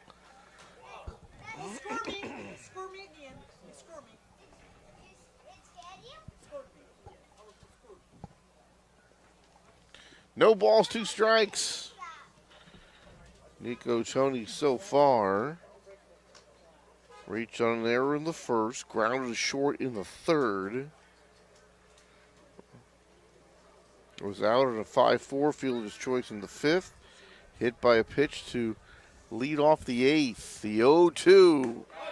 That's a called strike 3 on the inside corner as Whelan able to take something off and get that pitch right over that inside part of the plate. Nicely done by Sam, and he picks up out number 2.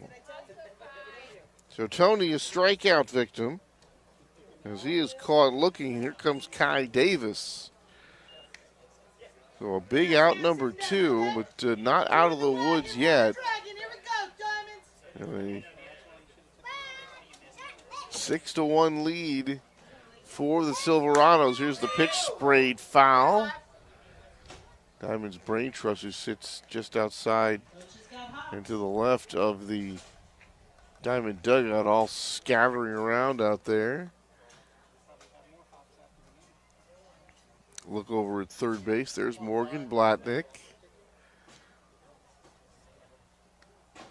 Diamonds look like they've gotten Kane Spangler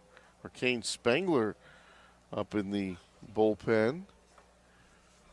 0-1 pitch, swing and a miss. Nico Tony swinging through, and then at the last moment tried to check it, but he was already well through the zone when he tried to do that. And the count, no balls and 2 strikes to the Silverado designated hitter. Or pardon me, to the Kai Davis, the left fielder. Nico struck out in that previous at bat for the second out. 0-2 to Davis. Here's the pitch, way up high for a ball. 1-2.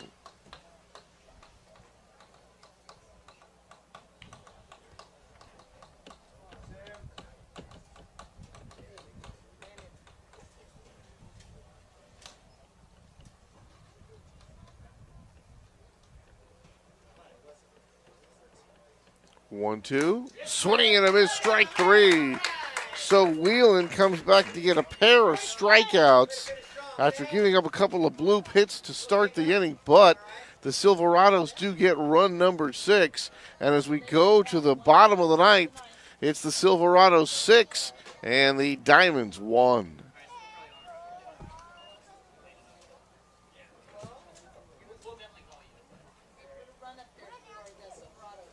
Red's Barbershop. You know when it's time for a haircut, but you aren't really thrilled with the trim you've been getting? You'd like to find a new hair cutter, but it seems like a big hassle with too many choices and not enough information. We're giving you the take sign, as in take down this information. Call Red's Barbershop and make an appointment. Red has the skills and experience with all types of hair. He is great with the latest styles and still knows how to make you shine with more traditional haircuts. Call 925-382-1399 and make an appointment. That's 925-382-1399. Red's Barbershop is at 190 East 7th Street, just off Railroad Avenue in Old Town. Give Red a call today, 925-382-1399. Anytime we have a conversation with Mechanics Paint, we know that we're in the same business. Our business is customer service, integrity, loyalty, friendship. Mechanics clearly establishes a high level of tradition, honesty, integrity that comes through in all their transactions. I trust them with everything. I know that they're there for us. My name is Paul Irwin. I'm a mechanic. 5 to 10 minutes and then come on down, all right? Wait about 5 minutes and then come on down. Labia. Not again. Gotta put you on injured reserve now. Okay.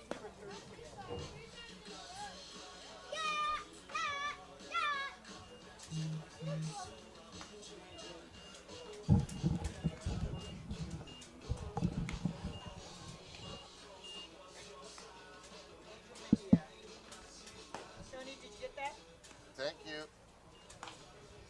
Entering the game on the mound for the Silverados. Bottom of the ninth we go. Angel Mejia. And here comes Now the 5th pitcher used by the Silverados and their skipper Tito Fuentes Jr. And the Diamonds down to their last 3 outs. So Mejia He comes in now. O'Donnell, Garcia back to the top of the order for Yuki Yasuda. The 8, 9, and 1 hitters due up for the Diamonds. Unfortunately for Pittsburgh, now down 6-1 here in the ball game, and the first pitch in there for a strike. And O'Donnell, couple of strikeouts, banged into a double play, flew out. He is 0 for 4. Mejia's pitch, and this one just misses. And I believe that's makes the count 2-0, or 1-1, excuse me. 1 ball and 1 strike. So Harkin, Glenn, Gallardo, Butcher, Mejia. This one is fouled away, count 1-2. The pitchers used by Napa, Stylerwalt, Leach, and Sam Agnew Wheelan on the other side for Pittsburgh.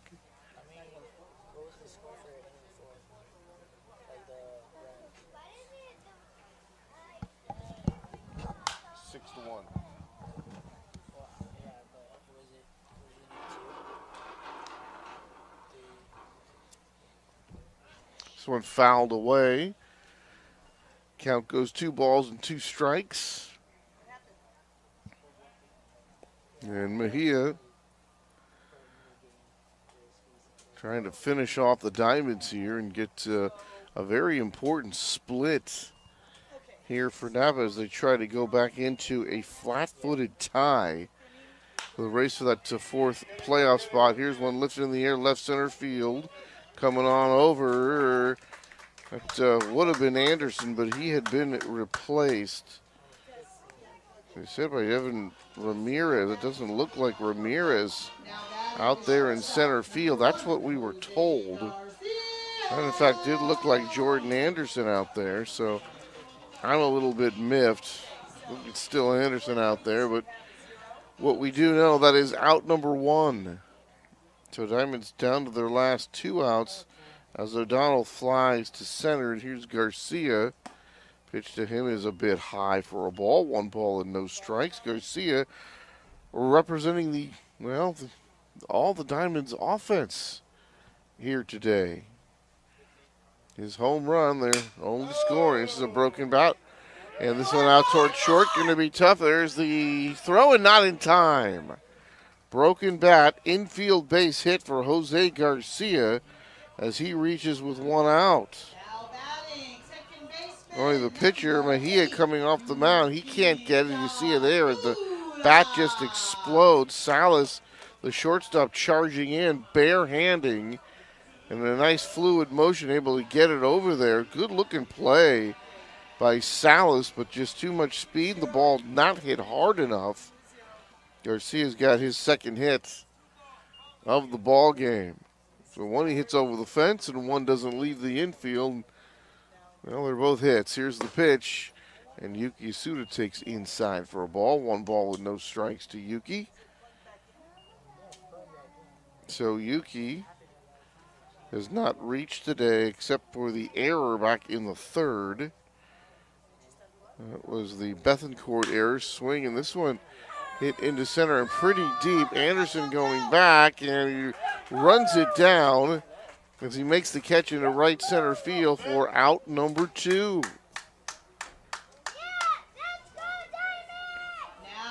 So 2 outs. Yuki flies to center. So Yuki the 0 for 5 today. And here is Morgan Blatnick.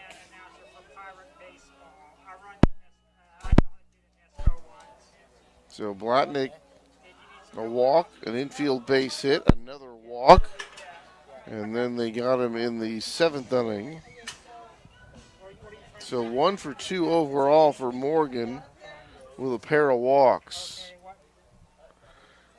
So Blatnick trying to keep this one alive. The Diamonds need a couple more base runners. There goes the runner Garcia. Defense doesn't care. Garcia down to 2nd base. Of course, no stolen base awarded to him. Defensive indifference. And the pitch, and Blatnick takes inside for a ball. So with a 5-run difference here, the Diamonds We need to pick up 4 more base runners here. Don't worry about the rest of it then, Martin. Actually, 3 more to bring the tying run to the plate. Here's the pitch inside. And the count goes 2-0. 2 balls and no strikes, make it 3 balls and no strikes. Blatnick trying to keep this one alive. And the pitch is in there, a strike in the count, 3-1.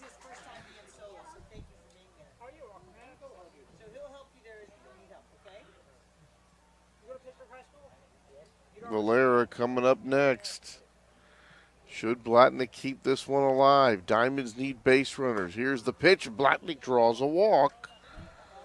So that gets them 1 closer here. We're trailing by 5, 2 on. Here comes Rafael Valera.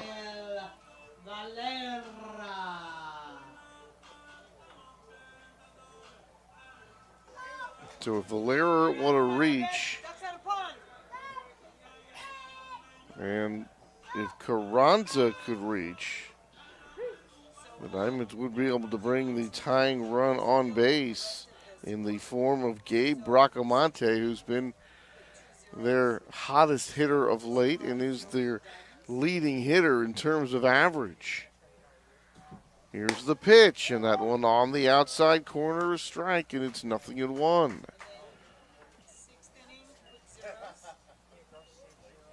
So it kind of seems that situation where Napa's breathing a bit easy, but here's the pitch. That one stays outside, and the count goes 1-1.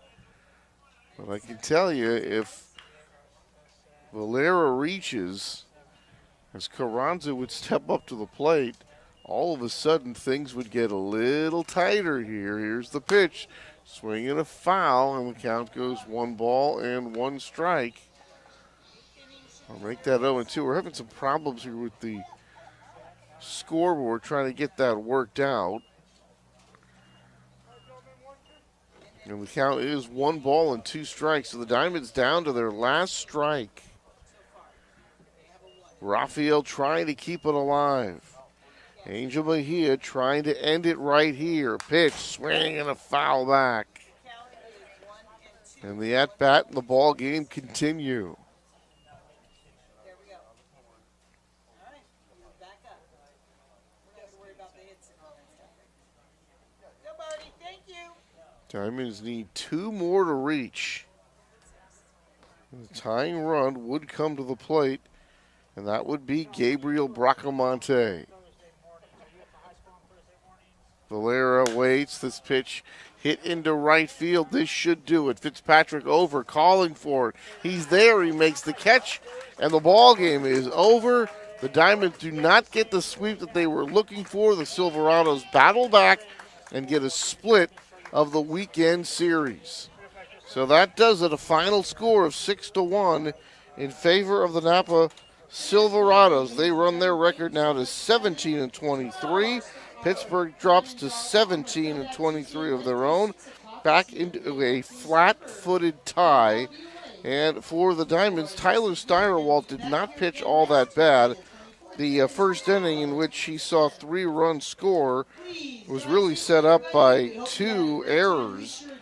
Nick Kern started the inning, and there was an error at third base made by Morgan Blatnick. And then Nico Tony, a couple of batters later, he also reached on an error by Garcia. Before it was all said and done, the Silverados had 3 runs, and Napa able to make that hold up. And later on in the game, Napa did get a 2-run home run from Nick Kern. They added another run on an RBI walk from Josh Montalongo. For the Diamonds, their lone run comes on the home run from Jose Garcia.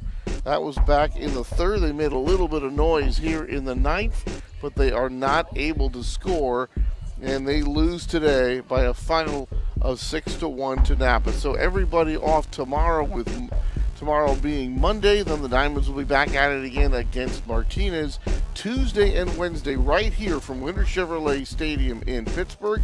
Both games will start at 6 o'clock. That'll be Tuesday and Wednesday right here in Pittsburgh, both 6 o'clock starts. Hoping that you can be with us here to watch Diamonds baseball. Well, for Scott McDonald and all of us here with Diamonds baseball, I'm Anthony Schultz saying so long from Pittsburgh.